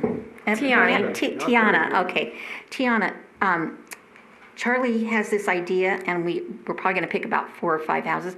Does the museum have some docents that maybe could help him? I do. Okay, so maybe the two of you could work together on some docents? I intend to work together with Tiani on a continuing basis for the next 7 months, okay? So, Okay, good. All right, But I've said I can't say any more. I'm done. okay. I've taken all my time. Finished. Okay, so, yeah, I have a question on your municipal buildings. So Of course, yours. the day, Historic Preservation Day, so you want the municipal buildings highlighted? So they would just like walk by and see a display, or? It could be. Well, I'm trying to find, actually I'm using the list that Blair trying to get Yeah. some of the, I'm trying to emphasize the non-residential kind of commercial buildings over here, and, the obvious one is also municipal buildings, and it just, depending on how many people we can get up, to Yeah. volunteer. But it could just be a picture or with a walking tour, like a map or something like that, and just trying Yeah. to figure out how many people are going to participate. Now, you sent a list of some great choices. Yeah. Do you have connections with all of these, or you're looking for Well, something I else? have a connection with the Mason building, which I can give you, the man that offered to open house that building. Well, I think if you could take some of these, we need people that can connect with. Yeah, and we've already got Charlie on the tour of homes. He's working on that. The only thing I thought too on Charlie's project was maybe to have a brochure of the 5 houses that you pick. Like, we could type something up, have a brochure of what he picks, so that take home, which is an educational tool, So could you work with him on something like that? Okay. Yeah, because that way, they can offer those to the people that come by, and that's kind of a tool for education. Now, when I looked at Blair's list, she had a lot of these buildings I don't identify. Like, I only know Fairbanks Men's Store because that just turned into the Boulder City company, right? So this is a lot of buildings, so I don't know, we're going to have to whittle it down, and decide. Now, one thing good I thought too was she had sent a picture of the theater. And I think a lot of us have been to the theater with Chautauqua, and I think that's probably an excellent example, because maybe a lot of people used to go to the theater because there wasn't really, you know, a lot of things happening otherwise, like no TV to watch, you know. But so they would go to the theater. I was thinking maybe the Dam Festival, like the people from the Dam Festival maybe could provide some kind of a movie that was popular during the 1960s, and that could just be showing there, so people could come, and it would be just Are you like, willing to work on that project? I can, yeah, if you want to assign me for that? Sure. Okay, so, yeah, what I had in mind was the Dam Festival people providing a 1960 popular movie. Well, you know, it's a different, because the owner, they don't own the theater. No, I know. They just But rent I it. just thought maybe they would know where to get it, because it's kind of rare, I would think, in film form. You know what I mean? Okay, well, I'll check into it. Okay. And then the Mason Building and, You want me to do that one? yeah, the Mason. Okay.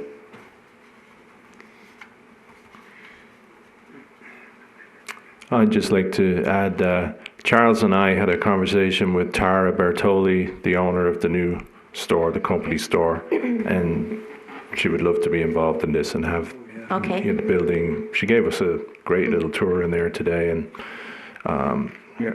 she would love to be a host anyway for the building to be. Yeah, I think we Take can part.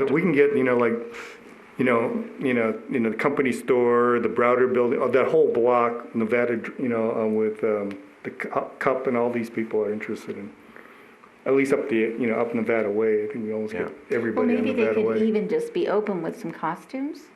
It can be as simple as, let's Yeah. dress in the 60s, and half the people, that's the clothes they have left anyway, so it works out. All right. Okay. Okay.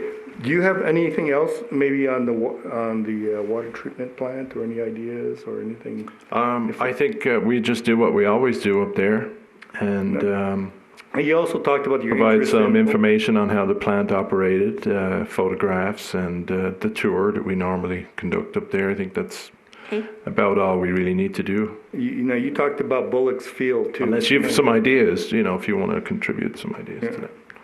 Or, did you think about Bullock's Field too, trying to? No, because I would be organizing the activities at the filtration plant, but I do think it would be a good idea for us to have a presence at the hangar, and I don't know who, maybe Just, who would man it? maybe we can try and find some volunteers Okay, to staff that, to just have it open so people can come. And as far as displays and things like that, I think, we're spread pretty thin already, so there's only so much you can do. But I do think the building, the hangar should be open, and at least people be able to view it and take it in, and well, just logistically. at the very least.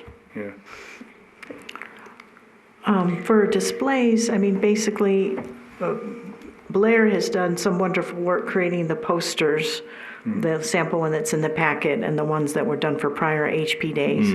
The city's happy to be able to provide the supplies. We'll reproduce, we'll make your brochures for you, unless somebody else is doing that. We'll make posters for you if somebody else is doing the legwork of the design or gathering the photos, etc. It's just, the good news is, yes, you're talking about this early enough, and staff will do all we can to assist.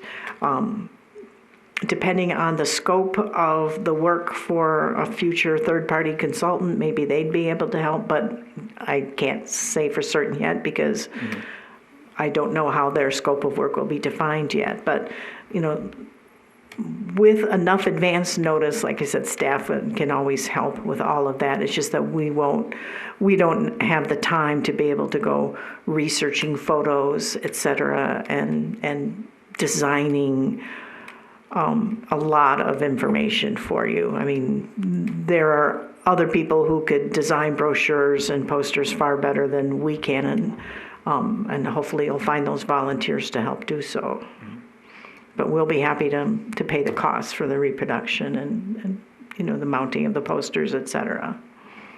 And I've also had one more conversation with the Bureau of Reclamation, Nathaniel Gee. We've been talking about something that has to do with the lawn, and he's trying to get it approved. What we can do, maybe lunch on the lawn or dinner on the lawn, or water spring barefoot on the lawn. But the Reclamation wants to be part of this, something to do with celebrating their lawn over there. So, Yeah. so we can tie that in there. So you're working with Nathaniel on that? Yes. Okay. Good. Okay. We're making good progress.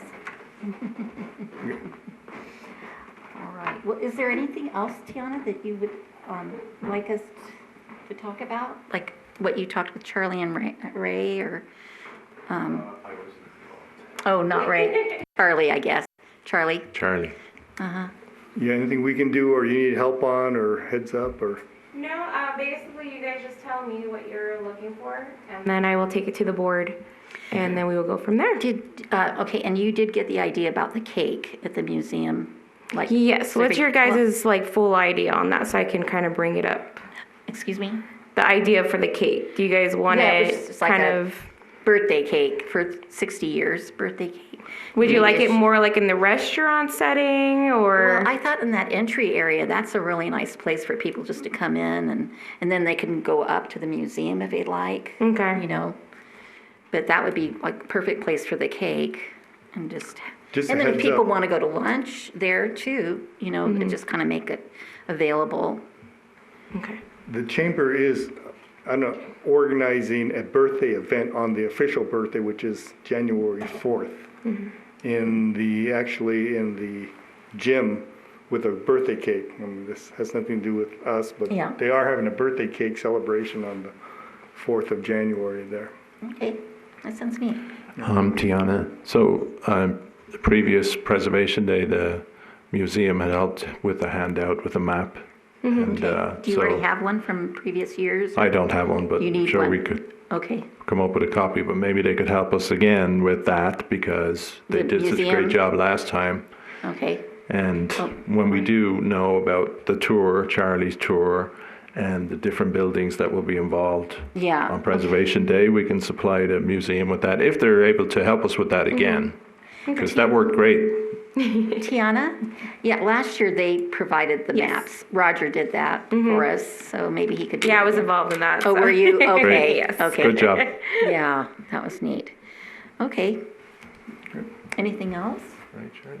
Anybody? So this is Blair, and whatever you all decide, or whatever is decided as far as which buildings are going to be highlighted, either on a tour or wherever, I'm happy to help with the design of a poster or posters as needed. Just to reiterate that I think Susan was going back to the strategic plan. As far as a contractor, I think the contractor has nothing to do with our current ability to planning for Historic Preservation Day and the Historic Preservation Award. So, I mean, we're just continuing with what we've done in the past. So a contractor, I don't think, has anything to do with our current planning for Historic Preservation Day or the Historic Preservation Award. So whatever is decided as far as buildings that are either toured or on the agenda, I'm happy to help with the design of that and for the city to produce those. Okay, that's a big. And I don't have What a about note. maybe something for helping with the, something to identify city buildings, municipal buildings, Blair? Yeah, I mean, if it's decided that, let's say, the City Hall is on the tour, I'd be happy to do a poster for that. Okay. And then work with Susan to produce those posters, and then I guess work with Michael and Susan or city staff to determine, how that, if, those city facilities would be open and secured, for our Historic Preservation Day. But we were looking at commercial buildings. We weren't looking necessarily at municipal buildings. Do you see what I'm saying? We were concentrating on commercial buildings. So, except for the water treatment plant, which is like a really simple, easy, facility to make part of Historic Preservation Day. Yeah, Blair, I appreciate your list here, but the only thing is I don't know what the current businesses are in those numbers right now. Yeah, and I don't either, and that's why I thought maybe I noticed somebody was looking into that. That's the only reason I provided this was just to give an idea of which commercial buildings currently have high integrity. So yeah, I noticed that. I was hoping to narrow that down for whoever is working with whether it's the Chamber of Commerce or Alan. I thought he was that's perfect. That was a perfect list because it gives me targets to shoot for. Yeah. So it narrows down your. It looks like we're already the Fairbanks Men's Store, which is the Boulder City Company store. No, that's a very good list. I just if you can give some artistic help with whatever we need, maybe a template, or something like that we create or something. You just need to tell me, which buildings you're going to go with, and then I will go from there. Okay, cool. Okay. Oh, I have one more question. On the company store, who was working with that? Was it Charlie or you? Well, I've talked to Tara several times. Okay. I can, Could you maybe follow up on that? Because she wants to be included. Oh, yeah, sure. Okay. Yeah. And then Tiana? Yeah. Okay. Tiana, could you get back to us when you meet with your board and see how that goes and then give a report to us? Yes. So we know exactly where that status is with the museum. Who do you want me to send it to? Well, we like having it sent just to one person. You send it to me. Yeah. Alan is okay. Okay. That's fine. Thanks, Alan. Because it's better to Or have Charlie. one. Well, it's better to have one person than so many. Or Charlie, you want to take on the museum? Because you'll be working with it, Well, sure, because I'm there anyway. You're right there. Yeah. What'd you send it to Charlie? Yeah. Okay. All right. Yeah.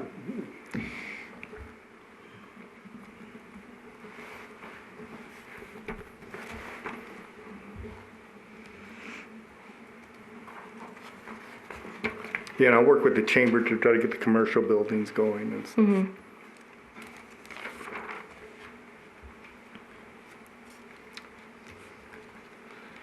Okay, can we move on to agenda item number, we skipped something, didn't we? Skip, yeah, because we Number skipped. 4. Okay, thank you, Tiana. Of course. Thank you guys for having me. I'll see you next week. Yes, I will see you next Thanks, week. Tiana. Okay.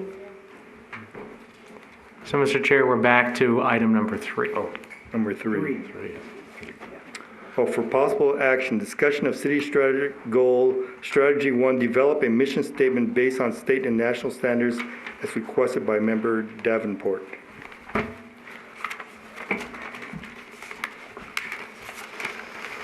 Blair, why don't you tell us your intent on this agenda item since it was yours? Sure thing. So I was, based on the city's strategic plan, it asked for a mission statement. And so I don't know, I kind of like doing this kind of thing as far as We can tell. planning. It's part of my job as far as strategic planning and project planning. And anyway, mission statements is just kind of a fun thing to do. But I was not clear on what mission statement the city was seeking as far as their strategy number 1. So I provided you with a number of different mission statements based on what the city's intent was as far as strategy number 1. And I wasn't clear on that. So anyway, here's a bunch of mission statements to pick and choose from perhaps, or develop from as a committee to move forward with meeting strategy number 1. Strategic goal number D, strategy 1. So maybe, I guess my question is to Michael, what is this, develop a mission statement? A mission statement for what?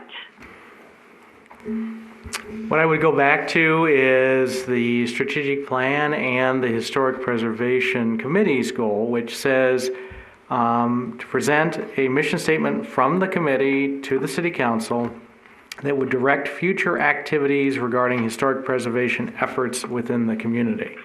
Kind of an overarching objective that will help guide the other action items that the committee has committed to moving forward with. So that sounds like a mission statement for the city.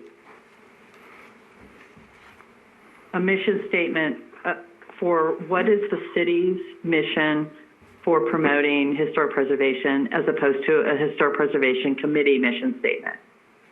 And I don't know if folks read my, different versions of mission statements, I but understand I guess. it. I thought it was kind of redundant. Yeah. So Yeah. to me, I think my primary, I guess I thought that the mission statement was for the city of Boulder City. I would concur with that interpretation. Therefore, I would just concentrate on looking at the first set of 6 mission statements that I provided, pick and choose or develop from. I'm not married to or fond of, particularly any one in particular. So, and these were based on mission statements that are all over the map. And you just replace it with Boulder City. So was your idea with that first section, are those 6 different versions of a mission statement, or is it a mission? Correct. Okay. Yeah, mission statements are tough. I think the simpler the better. Exactly. I can give you my favorite is number 3.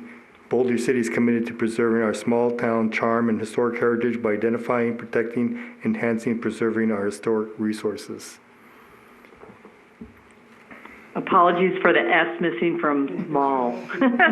Mall, yeah, our mall town. Shopping destination. We're not shopping here. I like that too. I liked the small town charm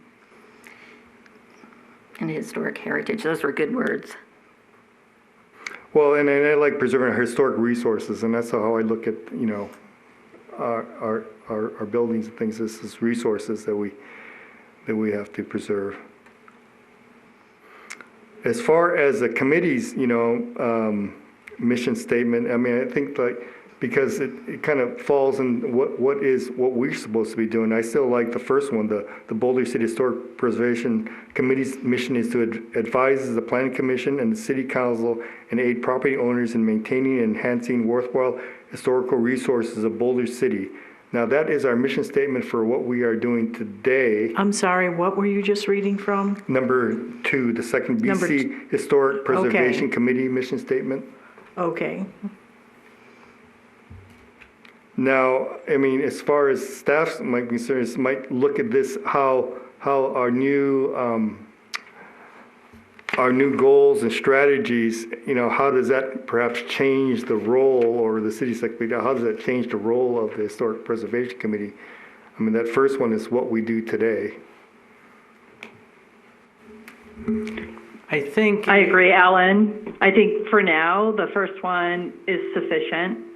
And when we get perhaps a new historic preservation plan, Right. And it's, like you suggest, if it's determined that we have more or a different or an enhanced, whatever we want to call it, role in historic preservation within the community, that might change. It might change, right.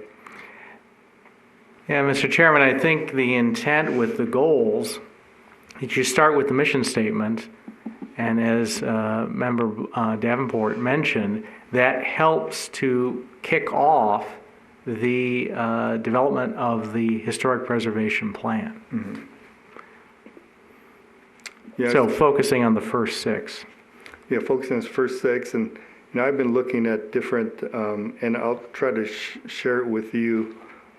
Just after I saw Blair's list, I started to look at all the historical organizations of the state of Nevada and see what their mission statements said, and quite a few of them don't have a mission statement, but, the ones that do, I think it helps clarify, what they're trying to do,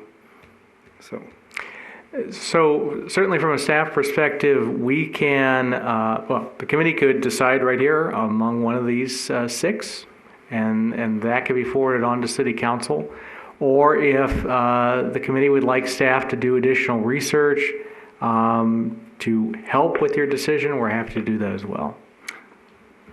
I personally would like to see other suggestions, but I would like to see at least that number, some of those that Blair's incorporated. I like 3 that they can incorporate some of those, but maybe some examples of other cities. So I have a question, and this, I believe, goes back to our original agenda item number 1. And the city was, according to the strategic plan, the city staff was to research potential mission statements utilizing state and national resources. Did the city do such a thing? And they have a few days left to meet that deadline. Member Davenport, that is correct. And when these goals were put in place and those timelines were put in place, we anticipated we would have a historic preservation planner on staff to help implement these goals in a timely fashion. As we have noted before, unfortunately, we have limited resources. So we're happy to respond to this goal. Unfortunately, won't meet that deadline, but to come back to the committee with that research for next month. Unfortunately, we just didn't have the time to be able to prepare that for this evening. So I would suggest that I'm disappointed that the city didn't have the time, and I understand the restriction based on the, I guess, idea that the position would be filled by October 30th. But I mean, it's up to the committee as a whole to determine, do we really want to wait for the city to do research, or do you think that we as a committee are capable to come up with a mission statement at this time? I think we are. Blair, I think number 3 is good. I like it.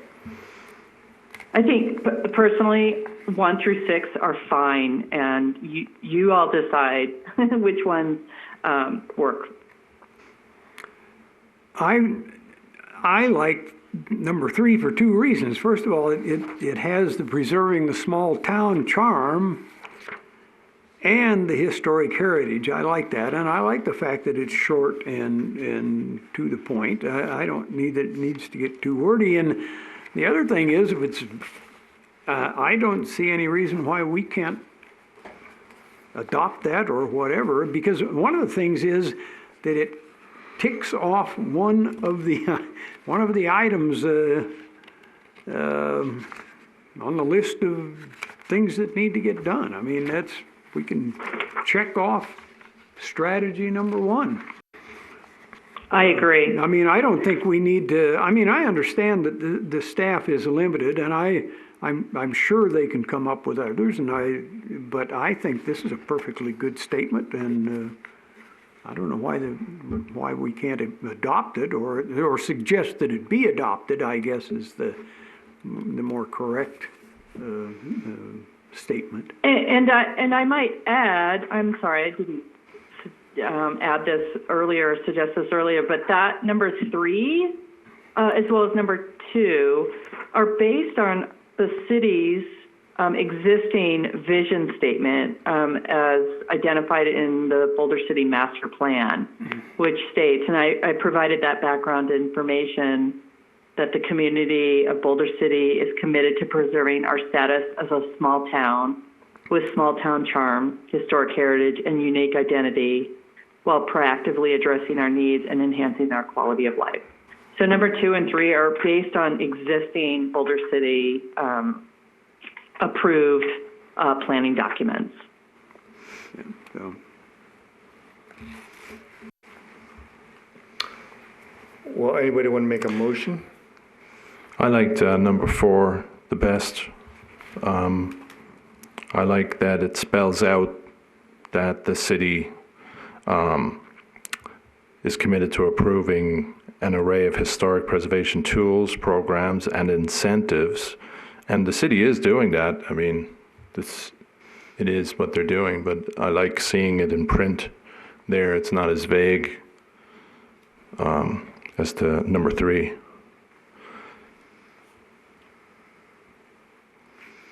So it's one line longer.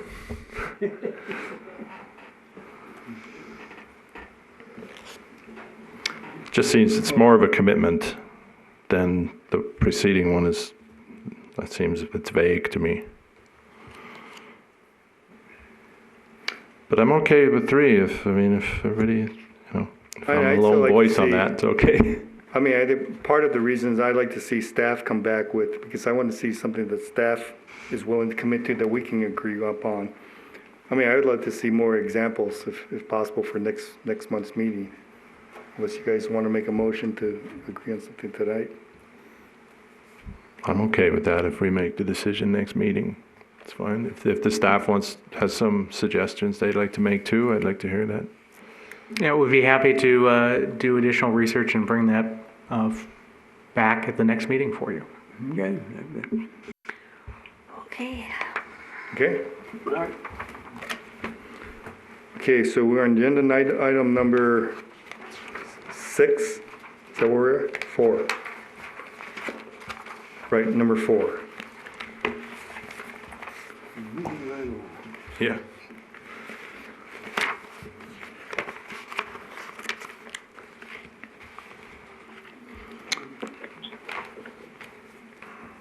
So this was my agenda or request for an agenda item, and I think it's pretty self-explanatory. Do you think that the water filtration plant and perhaps in the future other city facilities could use some informational or information available for visitors and residents to understand and appreciate the history or Boulder City's historic resources and structures? And this is super simple, I think, to develop. It's just a matter, is the city willing to foot the cost of producing and installing such a information panel? Or do I just make a motion to City Council to set aside funds for the production and installation of an information panel at the historic water treatment plant? In response to this item, I've reached out to the Public Works Director, and he's researching what it would cost to be able to put this together. So, in Member Davenport's words, to ensure that it is going to be able to preserve the weather conditions and sunlight, and so he's evaluating that, and is going to get back to me on a cost estimate and if they have the ability to be able to pay that out of existing funds. Just to give an idea, we recently had one of the paintings up at the filtration plant scanned and copied onto, I believe it was a vinyl coated print anyway, with the understanding that it could be used outdoors because the artist wanted to have the original but offered to pay to have this print made for us to put back in its place. It was Connie Ferraro, and I think she paid $60 or $70 for that, so it's, I imagine it would hold up for a number of years at the very least. If it came down to it being hundreds versus, I'd be happy to find out what material she used, or where I think she had it done at Quantum right here in town, Quantum Printing. Well, there's numerous processes, but I think if you're going to go with like national park standards and everything, I would, being in the sign business, what Blair's talking about is maybe a $2,000 or $3,000 sign. Oh, I don't. Is where, if I was going to just guess what it would be for a permanent sign. I mean, there are cheaper ways to do it. Just depends on how. I think that's, I don't think Blair is talking about something like that. It's just something that we can fasten to the plywood that's already on the window. It's a low budget item, I think. I don't know, Blair, do you have anything to add to that? Well, she's talking Sure. about I was porcelain enamel not fuse. thinking of a permanent installation for a number of reasons. One is I'm not sure where that permanent location would be in relation to the site, but also I think it's important that the city buys into a branding plan, let's call it, for the interpretation or the education to the public and or residents of their facilities. And right now, I don't think the city has a plan for that. And therefore, as soon as I would be willing to put in something that's a little bit temporary, I guess, 2 to 5 years, let's call it, until the city, this is what actually is part of agenda or strategy number 7 or 8, I can't remember, of an education plan. And if the city wants to enter into a plan that talks about signing and branding their historic resources in some fashion, whether it's through something similar that maybe the museum does, or partnering with the museum with a virtual tour, or signage that exists on their sites, there is no plan yet, as far as I understand. Right. So in the meantime, though, I think it's super simple to just create a poster that is not just a piece of paper that's, stapled to a piece of plywood, but there's a little bit more effort and money involved to make it a little bit more durable, given its location. And then, see how it works. Maybe, that's not the location, or maybe that's not the style, but it doesn't hurt to just put in something that's $70 to $100 to identify the importance and history of the water filtration plant. Well, and I can certainly go back to the Public Works Director and say, we're not looking for something permanent, something semi-permanent that would at least hold up under the weather conditions and look nice. And just to get guidance from the committee, I would assume that as represented on the poster, with the exception of Historic Preservation Day information, you're happy with that kind of format?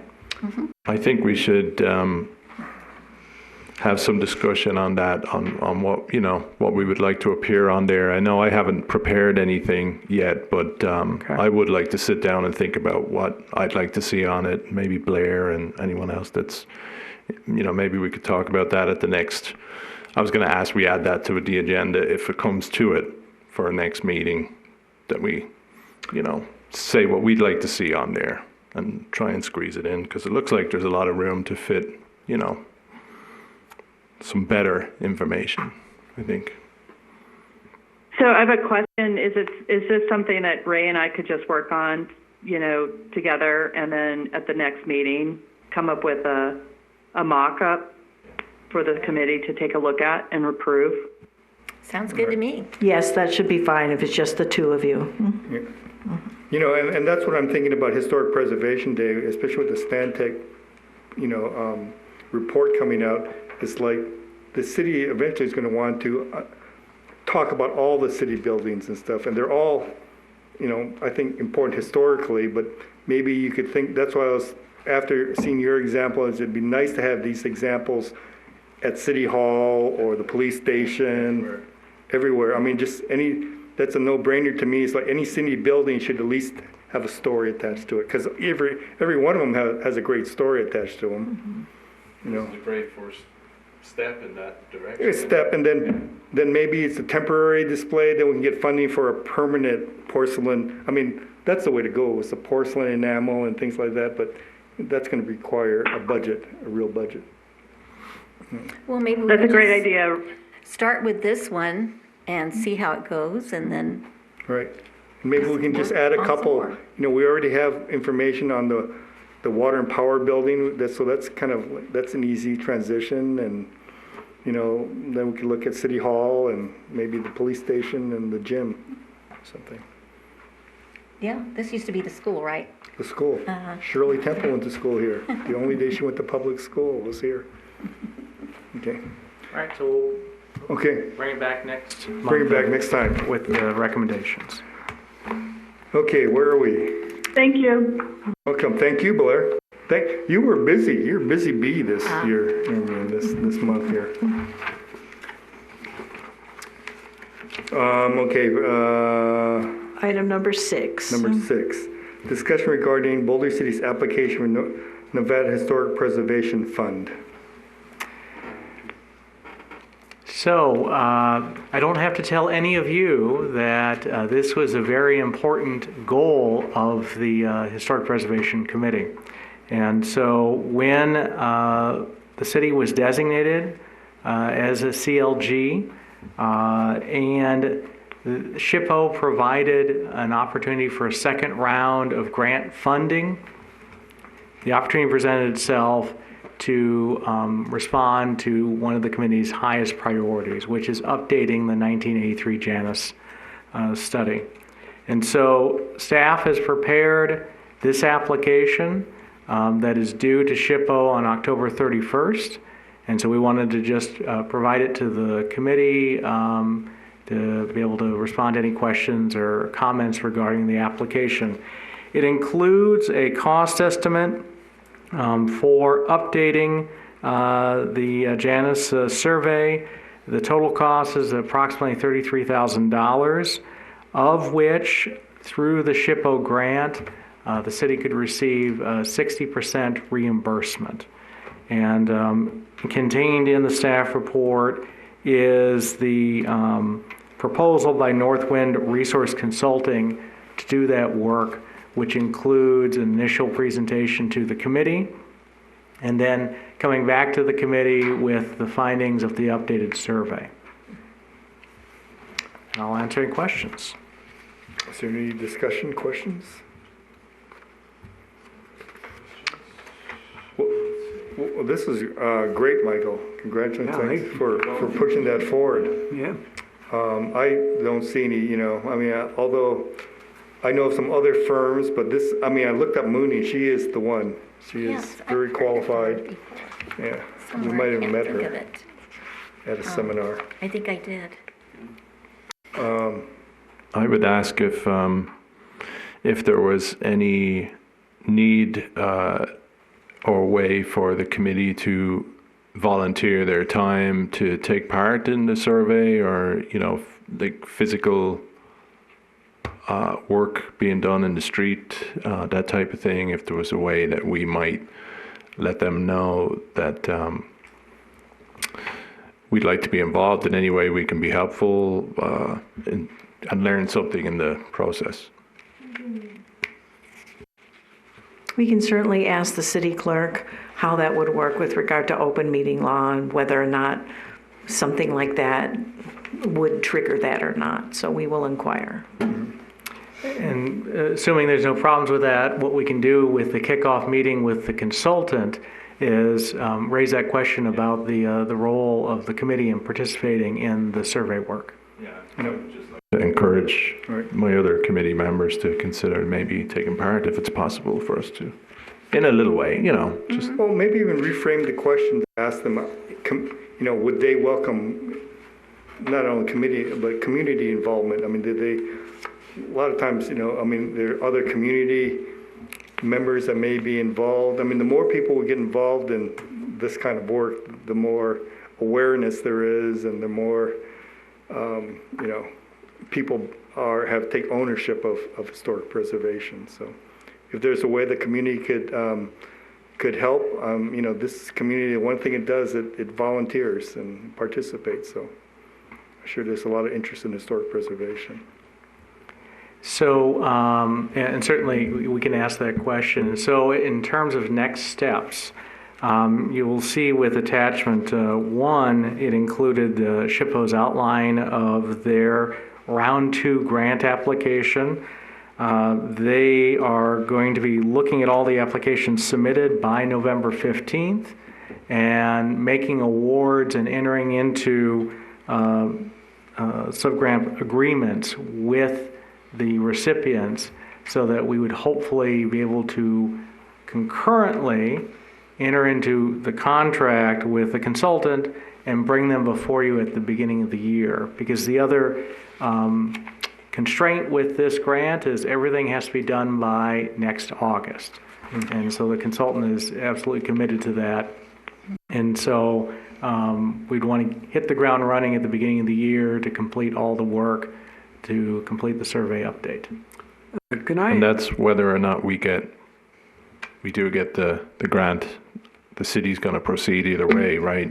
Whether or not they get the grant money. Yeah, we have budgeted money for it, but certainly whenever there's opportunities to look for grant funding opportunities to reduce the taxpayers' costs, we look for that. Can I just say on page 4 of this grant application, it said one of the questions on here are any of the workers who assist the contractor in performance of his or her duties members of any historic preservation boards or commissions? So I'm reading that, I would assume that it's permissible for a member of the historic preservation board to assist. I mean, that's what, because the box that's checked is yes. So it sounds to me like it's at least possible that a member of the, or members of the Historic Preservation Commission could assist them. Yeah, that grant application question is related to the consultants that are hired. They're trying to understand the background of the consultants and their experience, including if they are members of any committee. With respect to this committee's, I see what okay. with respect to this committee's participation in the survey, it really goes back to what Susan pointed out, just making sure there's no open meeting law. Okay, all right. Yeah, this is just to the consultants. All right, okay. Rats. Rats. We'll still put in a good word for you. Sounds good to me. Any other more questions? discussion? So Michael, I have a question. You mentioned that this has to be done by next October or August, 2020. Correct. Was that actually the product has to be completed and approved by that date, or that the funding has to be allocated and the project has to be well on its way by that date, and then the final product can be completed later? What's the, I guess I'm looking for the deadline for, what is the deadline and for what? Yeah, my understanding based on the grant is that the work has to be completed by then. I would, and I can confirm with SHPO, if the consultant work has been completed and presented to the committee and the committee has approved the final results of the survey and we haven't taken it to the council yet, if that's okay. But my understanding is that the bulk of the work and the expenditures have been completed by that date. Got it. Thank you. And by the way, thank you for submitting this. This is a really good grant application. And I know that putting in a grant application takes a lot of time and energy. And I really appreciate you're taking that time to do this. Thank you. Well, thank you. This is an important goal of the committee and the community. So we wanted to certainly take advantage of this grant opportunity. Okay. Okay, next item. Item 7 for possible action, discussion regarding proposed RDA Historic Preservation Grant.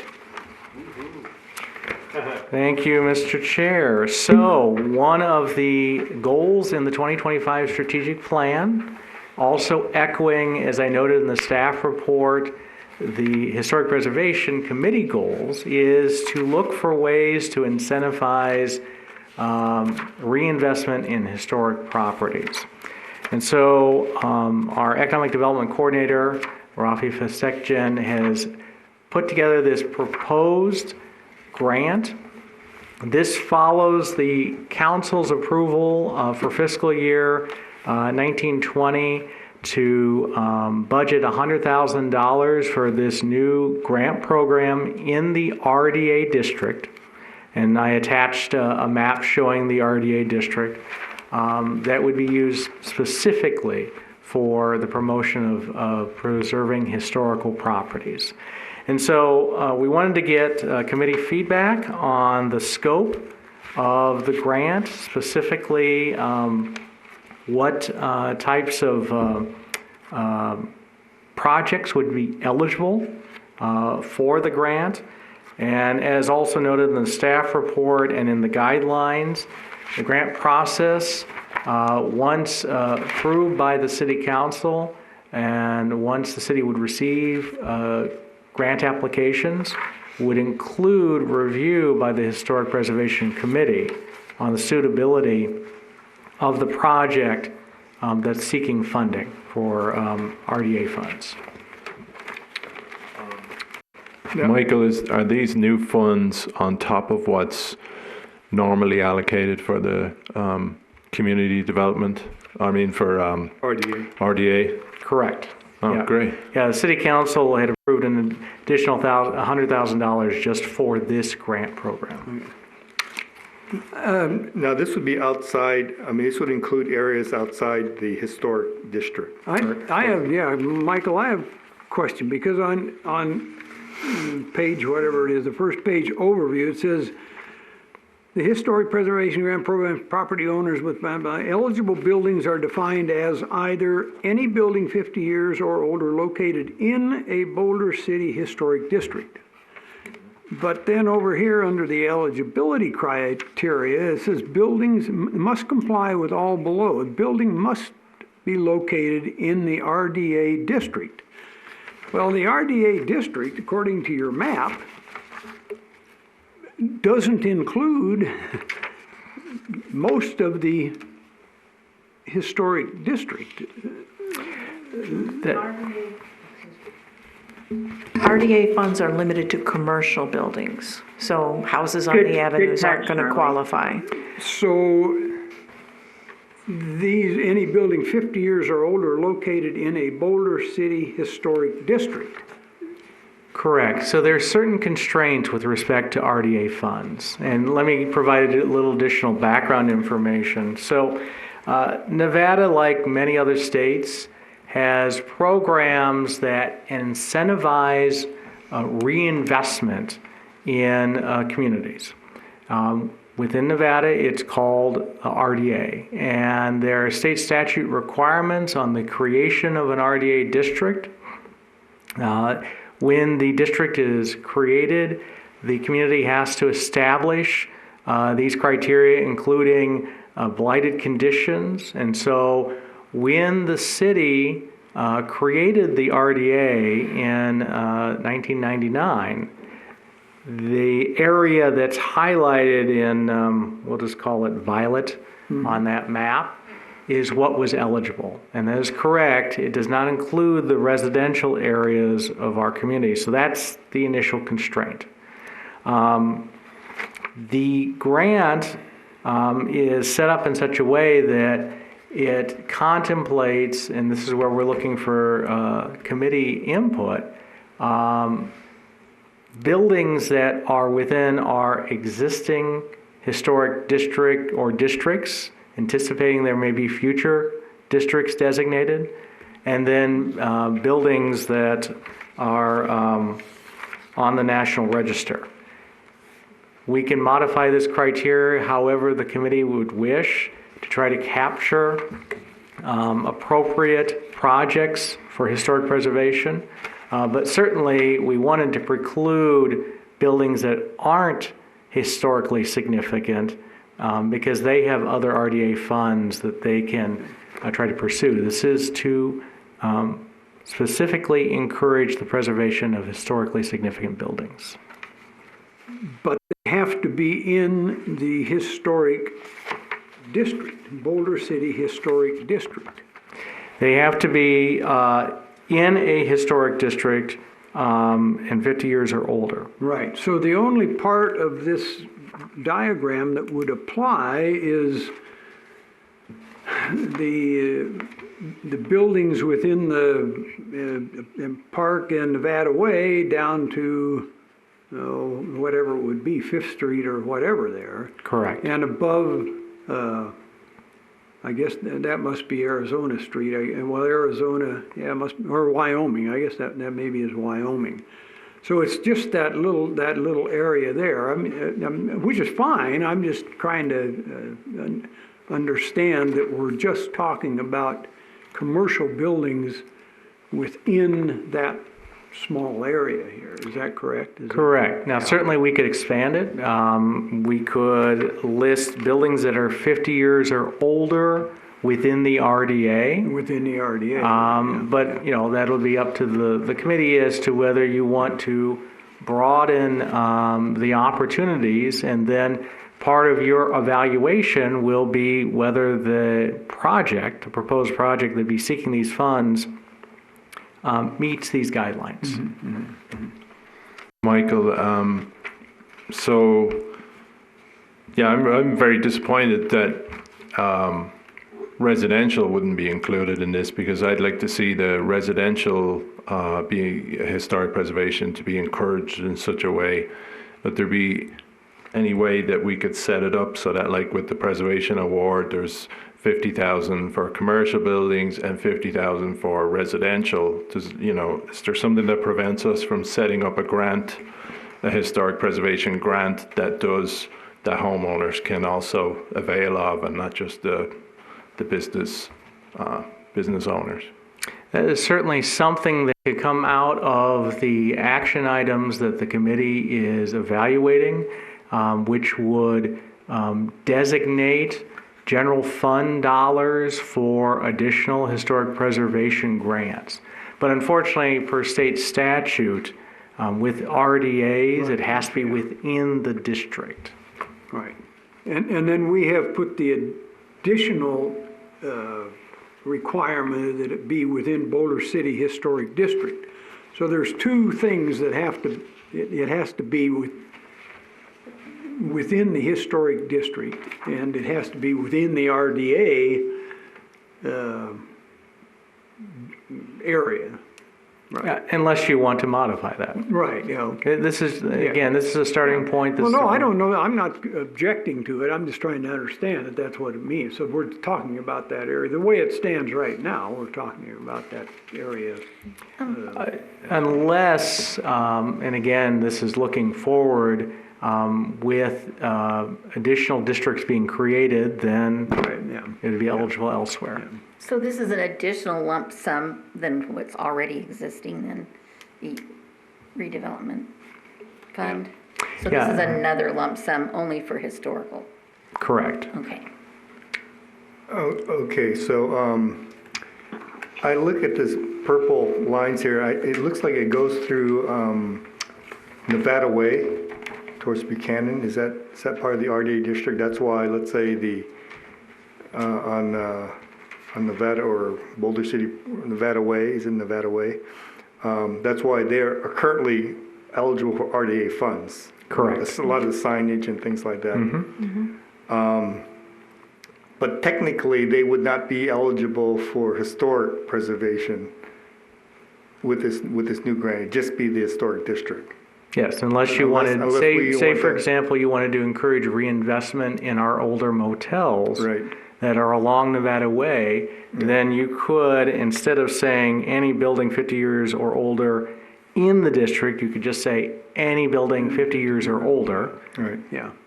One of the things that came to mind is we've talked about Bullock Field, and there have been, so just going forward, let's say a year or two, and the council decides on somebody, some program, the way that's worded right now, the Bullock Field would not be eligible for the historic. Right, but it is right now in the RDA district. It's in the RDA district, so, but it wouldn't be eligible Right. for Well, the historic preservation. Here's my thought on it.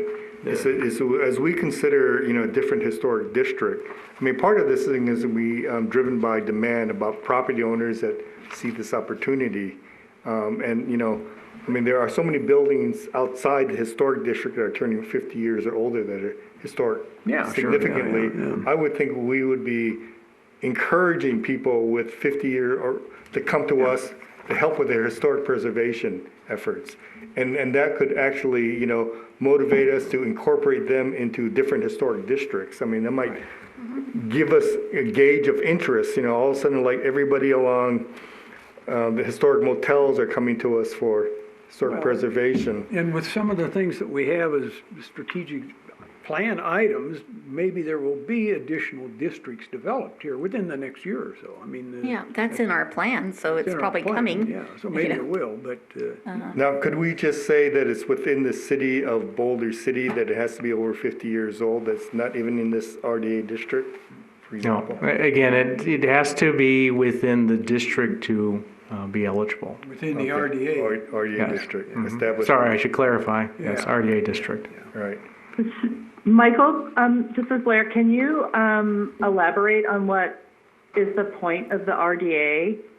Is it to obliterate blight? Is it to encourage economic development of businesses? Is it to improve housing opportunities for low-income people, diversify housing? Like, what is the point of RDA? And I think that's of the strategic plan, not only to incentivize historic preservation, but to look at the economic incentives of historic preservation. And so does the RDA have, I guess, a goal in mind as far as what is it supposed to do? Sure. So it is an economic development tool. The concept is this. So municipalities have limited funds to incentivize reinvestment, maybe in areas of a community where there's been a discouragement in reinvesting. And so Nevada set up the ability for municipalities to create districts, and the financial mechanism is created by freezing the tax dollars that go to the other taxing bodies. So if you look at a property within the RDA, there's taxes going to the city, there's taxes going to the library, there's taxes going to the county, there's taxes going to the state. And the taxes at the point of creation are frozen, and any increments in property values is pooled. And that pool of funds over a 30-year period is then used to incentivize reinvestment. And so that's its intended purpose, is to encourage reinvestment. So somebody mentioned that it would be nice to apply this to homeowners. And I'm just throwing this out for argument or for discussion, but there are plenty of people who are taking care of their homes there within the historic district that I don't feel as if they need RDA funds to improve their homes, although there are perhaps others that could use those funds. So I can see why the residential area is out of the RDA boundaries. And when you look at someplace like the Browder building, that is an important cornerstone within the economic I guess, importance of the downtown area, that I would see as a focus to put RDA funds as opposed to the home that's down the street that is fine the way it looks. Is that kind of your understanding, or am I getting that correct as far as why perhaps the residential areas are not included as opposed to the commercial areas? Yeah, Or and then another place I guess I'm looking at is when it comes to housing, is it the point of providing additional housing for low-income folks, utilizing existing housing or housing stock or other housing, and then that's where you would include residential properties? Yeah, that's a good question, and certainly RDAs can be created that include residential districts. It just so happens that when Boulder City created their RDA in 1999, and again looking at the criteria that they must establish per NRS to be able to create the RDA, determined to just focus on the area that's on the map and not the surrounding residential use areas. There are other RDAs within the state, I know in Henderson, that include residential properties, and they use grants to encourage reinvestment in those residential homes. But we're limited based on the RDA that's been created for Boulder City. I have one other question. And how often does the RDA get to be revised, or the map get to be revised, or the types of properties included?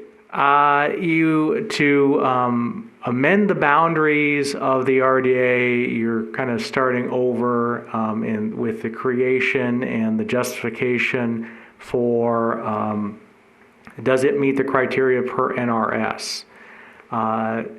And then I'd also have to evaluate by adding parcels whether that adds to the timeline. I don't believe so. RDAs can be a maximum of 30 years, and then they expire. Okay. So our RDA will expire in 2029. Thank you. Mm-hmm. One other question. RDA funds, if a business accepts RDA funds, are there any deed restrictions now attached to the property? There are certain obligations with respect to the RDA and the improvements that are put in place. I have to confirm how many years, but they sign an agreement regarding their commitment to the investment so that somebody doesn't take RDA funds and then goes and flips the property. Mm-hmm.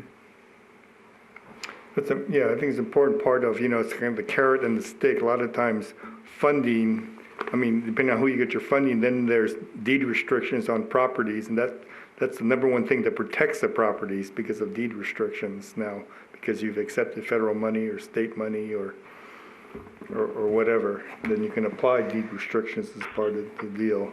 And that's really a great tool for protecting historic properties. Alan, I would 100% agree with that. And a good example of how that was taken advantage of as far as a lack of deed restriction was a recipient of RDA funds who used those funds to improve his property and then sold it. And then it was basically a boarded up building forever. All right.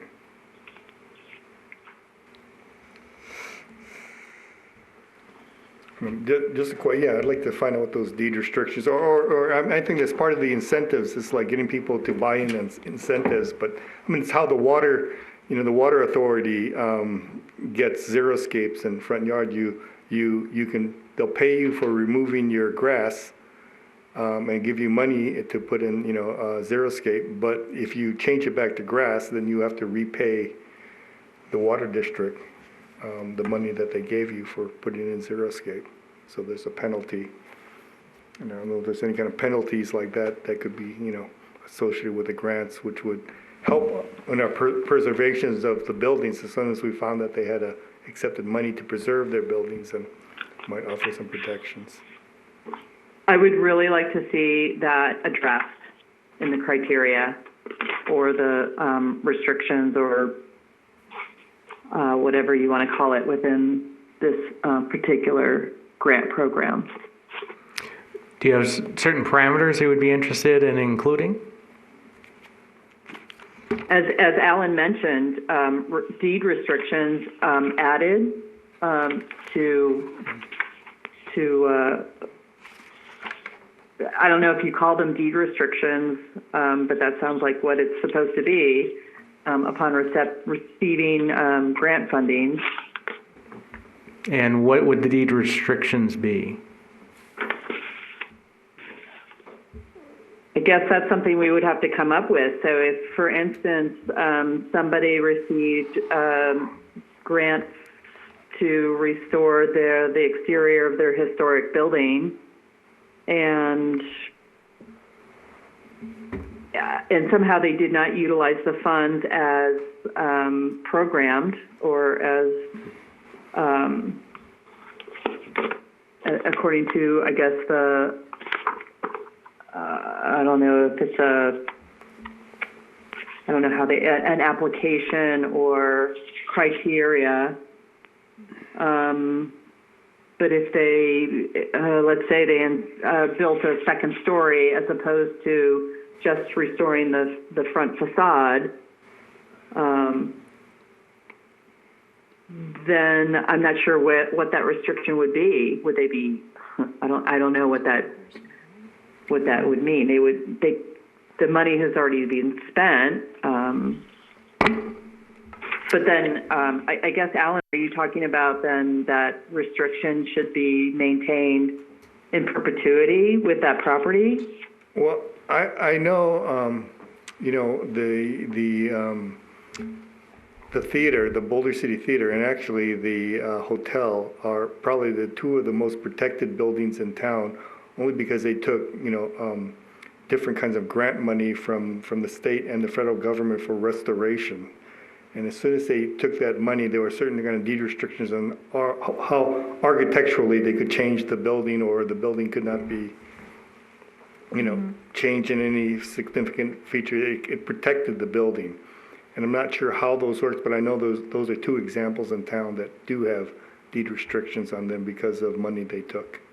Yeah, and also with the RDA grant program, it is a reimburse. Thank you.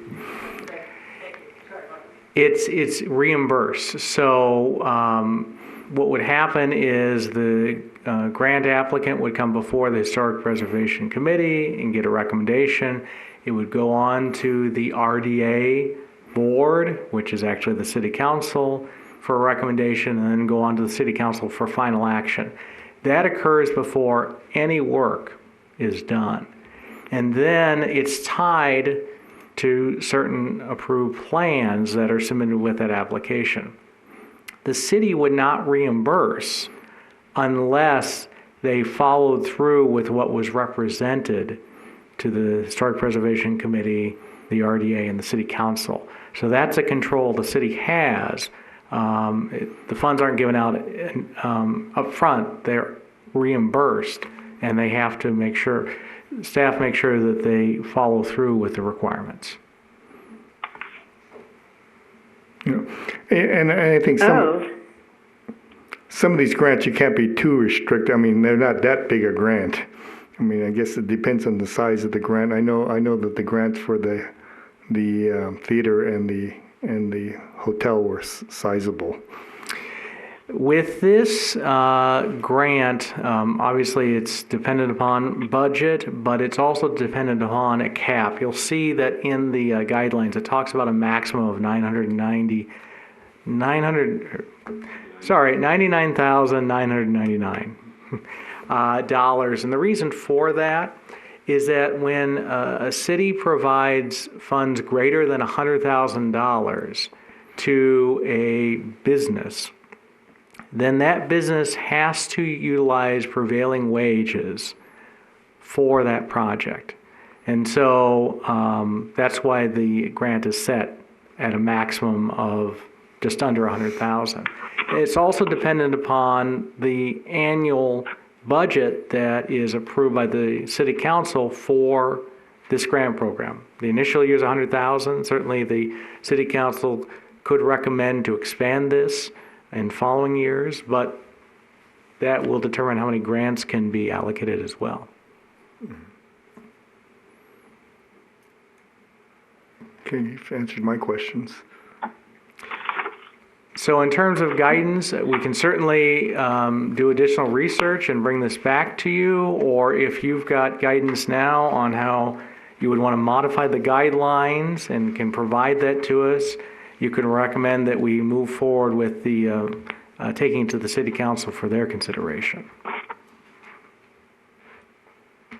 So this is Blair, and I would prefer to take a closer look at this and offer some suggestions or ask for clarification regarding the criteria and projects that are ineligible. For instance, I'm thinking, would you want to include demolition as considered a demolition or an ineligible project? But what would that demolition be, like full demolition or demolition of a historic component of a building? I just think could be a little bit more maybe detail or clarification. For instance, again, ineligible projects, as far as maintenance, the replacement or repair of a roof.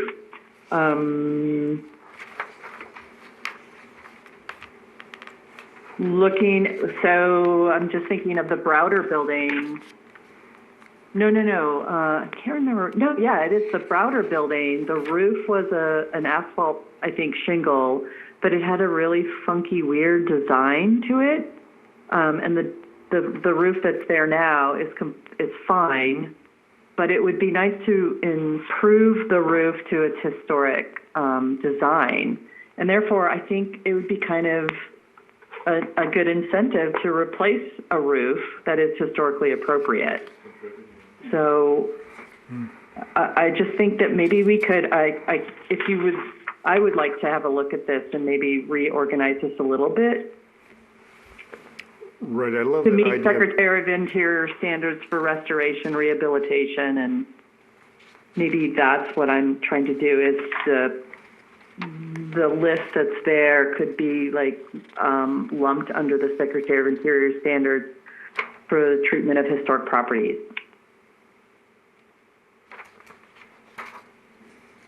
Yeah, certainly we can bring this back to the committee and you can do some further evaluation and come back with recommendations at the next meeting. That sounds great. No, I mean, if you could do a little bit more research, and I think that, what Ray had talked about, and also Blair was, I think what we want to encourage is, things that add, contribute to the historic features of whatever property is that be an important criteria, that it, contributes to the historic nature of the building. Do you want to just add that as a criteria, or do you want to create a list of typical examples? Well, I think using the national park standards would be a good first step. Isn't that basically the guidelines, Blair? I mean, we stay with those standards. Well, that's stated in the eligibility. Yeah. Correct, yeah, we have that as any improvements need to adhere to the Secretary of Interior standards for the treatment of historic properties. That's already. But I think, but that conflicts with maintenance, replacement, repair of roof. As just one example I'm looking at, as an ineligible project, when it comes to the Secretary of Interior standards, replacement of a roof is a preservation treatment. So if it's a matter of me making a list that corresponds to eligible versus ineligible that meets Secretary of Interior standards, I'm happy to take a stab at that. Well, and we could certainly do the same. Just let us know what type of research you would like us to do, and we can come back at the next meeting with that to help you with your direction on this grant program. Sounds good. Okay. Next. For possible action, discussion, update on the status of properties in the historic district.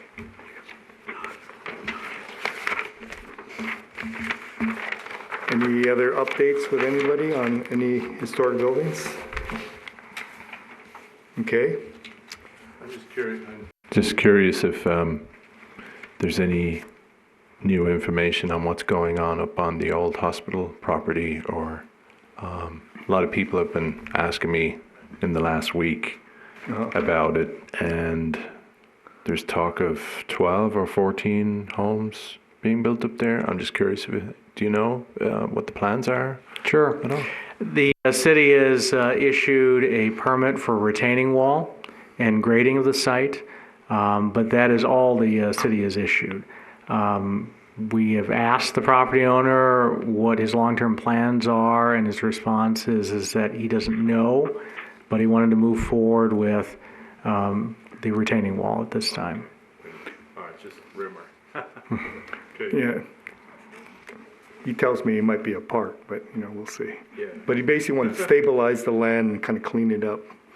And we're involved in that. So I have a question about the Stantec study. It was supposed to be done by late summer, and what is the status of its completion?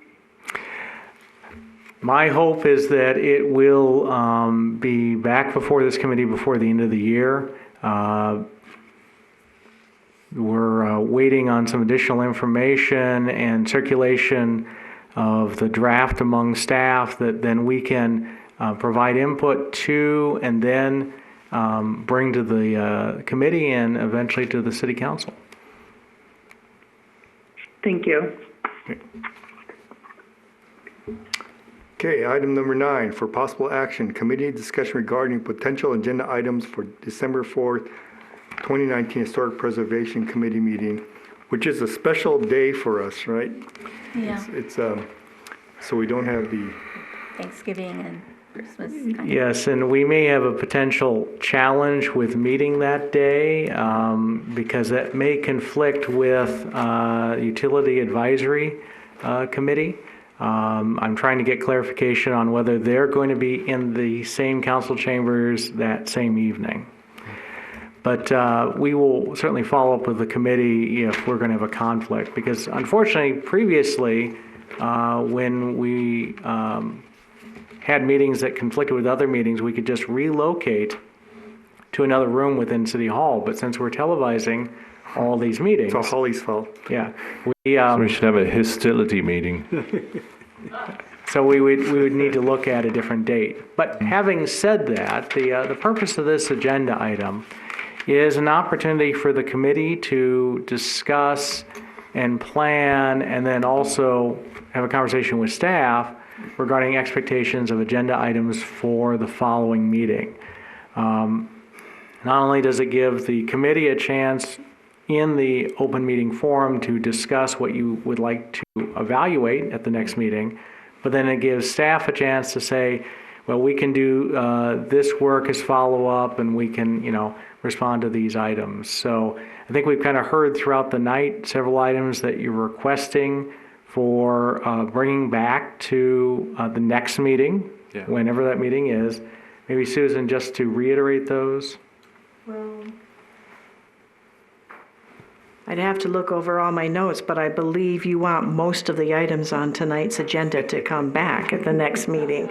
I believe the only one that wouldn't need to come back is the application for the State Historic Preservation Fund. I mean, Michael can always, if he's heard anything back by then from the SHPO, he can just report that, under status of properties or something like that. It may not be necessary to have that as an agenda item. But I believe everything else, I think you said you wanted to come back because you didn't decide to adopt a mission statement tonight. You wanted more research on that.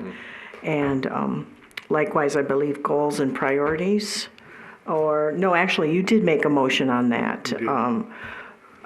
That's correct, are right? big motions. Yes. Yes. So that one, I believe, Michael will be taking that item to council next. But obviously, we would be having an agenda item to follow up with you regarding whenever it can get on a council agenda or after that. So that may not be on the next agenda, but that kind of depends on council meeting dates and your next meeting date. I wasn't at last night's council meeting. Are they only having one meeting in November now? Yes. Oh, okay, so that you may not be getting an answer regarding that until January, but that's not clear just yet. I'm not in charge of those, of the council agendas. So pretty much almost all of that will be coming back to you at some point, but assuming the next meeting will be early December, I guess a quick informal question. If we cannot meet on Wednesday, December 4th, would committee members possibly be able to meet, Monday or Tuesday or Thursday that week? Just simply, how about if you can, email me and let me know for that first week in December, if you're available any night or any nights that you're not available, just so that we can have that in our back pocket in case we do have to switch the night of the meeting.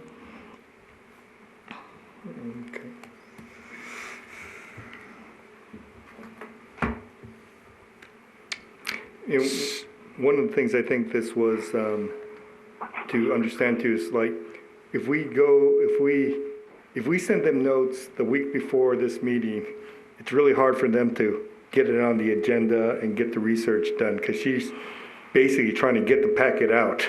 Yeah, anybody requesting an agenda item the week before the meeting, pretty much, it normally won't be able to be accommodated on that short of notice. You need to be getting us something 2-3 weeks in advance if possible. That's where our hope was with this being a regular agenda item for future meetings. It's an opportunity for the committee to convey to staff your expectations on what you'd like to see on the next meeting agenda. Right.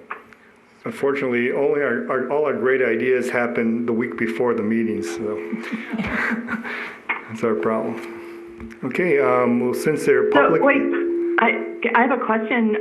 That week of December 2nd, is there a possibility of having the meeting the week of the 9th?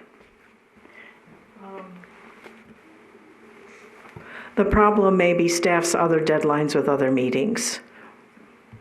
So I basically can't be preparing 2 packets in the same week, so that's why the first weekend of December, is typically the one that works, since obviously you don't want to meet the Thanksgiving week or Christmas. But so that first week, I'm just highlighting that Friday the 6th is the Christmas tree lighting. So Friday is out. I just was wondering if there's possible to, instead of just the 1 week, there's the second week as a possibility. Well, certainly let us know your availabilities. We, of course, have to coordinate with schedules as to when this room is being used by other committees and commissions as well. And we'll try to come up with a time that works for everybody. Okay, I'll give you my availability for both of those weeks just to cover myself. Okay. Okay. And so I think, is there any other agenda items besides the ones that Susan had mentioned for the next meeting? Yes, do you know of now? Essentially, so many of these items are coming back to you, although we may not have to do as much backup next time around, but there will be more research attached to some of them. Are there any other items right now that you were wanting on the next agenda? Charlie? Does the next agenda include? Well, yeah. mean, Open your mic, please. I didn't have anything to say. Yeah, I think with all of the things that are coming back from this, I don't know that we need to add anything. I don't have anything to add that has to be done. I mean, there are things that I think we need to be discussing specifically, but we need to get through this pile we have here first. I mean, Then no. Okay. no. I agree we need to go over what is coming before the committee from this meeting, but I still would like to have as a reminder that we as a committee should be looking at the city's strategic plan in regards to historic preservation, and I guess an update on those goals and strategies that we're supposed to keep an eye on. So the next one would be strategy number 1 for sure, because that's coming back, but what's the update on number 2, 3, 4 through 8? Okay. I still would think that's important to have that as a standing committee item. And not that we have to address each one in great detail every time, but if there's any movement or if we have any questions to ask of those strategies, I think that's our opportunity to keep that in the forefront of our goals. Right. Well, in this case, that's definitely a given anyway, because we have to take your recommendations now back to City Council. So then we, obviously will be reporting back to you, on that after that occurs, and we'll, move forward from there. Well, there is a specific item that I would like to start discussing as soon as we can discuss it. And I'm just looking for it here on our, where it was, but bear with me 1 minute here. It's in 4, I think. Under strategy number 4, city strategy number 4, amend existing codes, but in our historic preservation committee strategy, there's an item that I would like to see us to begin discussing this amendment to the, and I used the term charter, which was incorrect. It's actually the ordinance, and I think that's reflected in this blue thing over here. The amend city code to create new Chapter 5 Historic Preservation Commission under Title 3 Boards and Commissions, Chapter 1. And I would like to begin discussing that as soon as we can, because that's something that I think really needs to be done. And I think that is something that the committee can do pretty much on its own. I mean, I don't think we need any consultant to make that change. Well, the discussion wouldn't hurt. Well, that's what I'm saying, and the discussion, anyway, I'd like to get the other members' views about whether or not we should go forward with that, because the changing the ordinance is something that the city council can do without going to a great deal of meetings and et cetera. So I'd like to start the discussion on that specific item. So if we can fit it into the agenda next month, that's fine. If not, we can do it the month after that. I mean, so. Yeah. But we've got a lot of things. I mean, Is that something that you could accommodate, Michael, or? We can just add it to the agenda. We won't have any time to do any research, but just for the committee to start discussion. The discussion is what I would like. I would like to start the discussion, and then we'll go from there, yeah. So, yeah, we put it on them. Charlie, can I make a request that that it's already on that was my request to talk about all of the strategies at all of our meetings, and that perhaps you, at the next meeting, or you make a motion now to to begin the discussion for what in particular? You know, is there a goal that you want to, I mean, discussing is just, you know, doesn't necessarily go anywhere. Like, I guess what I'm wondering is you could make a motion to make that discussion for the purpose of putting that into the historic preservation plan, that hopefully the city will have a contract whereby the historic preservation plan makes that a priority to change our city charter code as you described. Well, I mean, certainly the expectation is with the goal under number 2, the creation of the historic preservation plan. Part of that process is the committee is going to be having conversations with that consultant about the committee's priorities. And so through that process, the committee can say, this is a high priority that we want reflected in that historic preservation plan. Yeah, I mean. Exactly. Yeah. Are we putting the cart before the horse a little bit? I just don't want to have a discussion that's, I mean, it's an interesting discussion, but, you know, it's a priority right now. We have a lot on our plates. I think, Mr. Chairman, kind of, and please correct me if I'm wrong, committee, but as you've reflected your goals, which somewhat mirror the strategic plan, the first priority is the mission statement. The second priority is the development of the historic preservation plan, which then gives guidance on additional activities like amending Chapter 5, and then follows through with some of the other goals and objectives of the committee.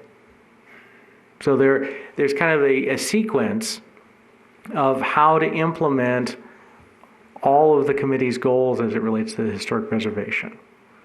And by kind of following that sequence, it will help to clarify and advance the committee's goals and objectives more efficiently than kind of picking and choosing throughout without any kind of orderly fashion, if that makes sense. Yeah. That makes sense to me. And the other part of what the historic preservation plan should do, and this hopefully will be included, is a strategy for implementing the historic preservation plan. And therefore, if there's an implementation or a strategy for implementing the plan, perhaps, Charlie, that first goal would be to update the city code. But in the meantime, we could still be doing our homework. Well, no, that's committee fine. That's to fine. update I just the want to city start code. seeing some of these things move along, that's all. So. Right, and I think we can do our homework to add that information to the historic preservation plan. And maybe there's some other stuff that we can do in advance of that, and or in addition. Okay, fine. Yeah.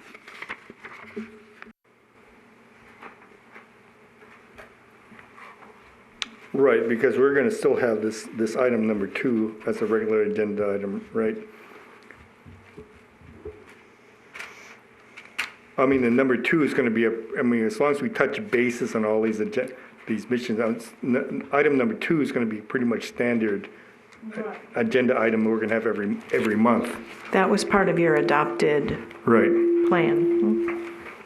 So there is a place for it. But item 2 is supposed to be completed by June of next year.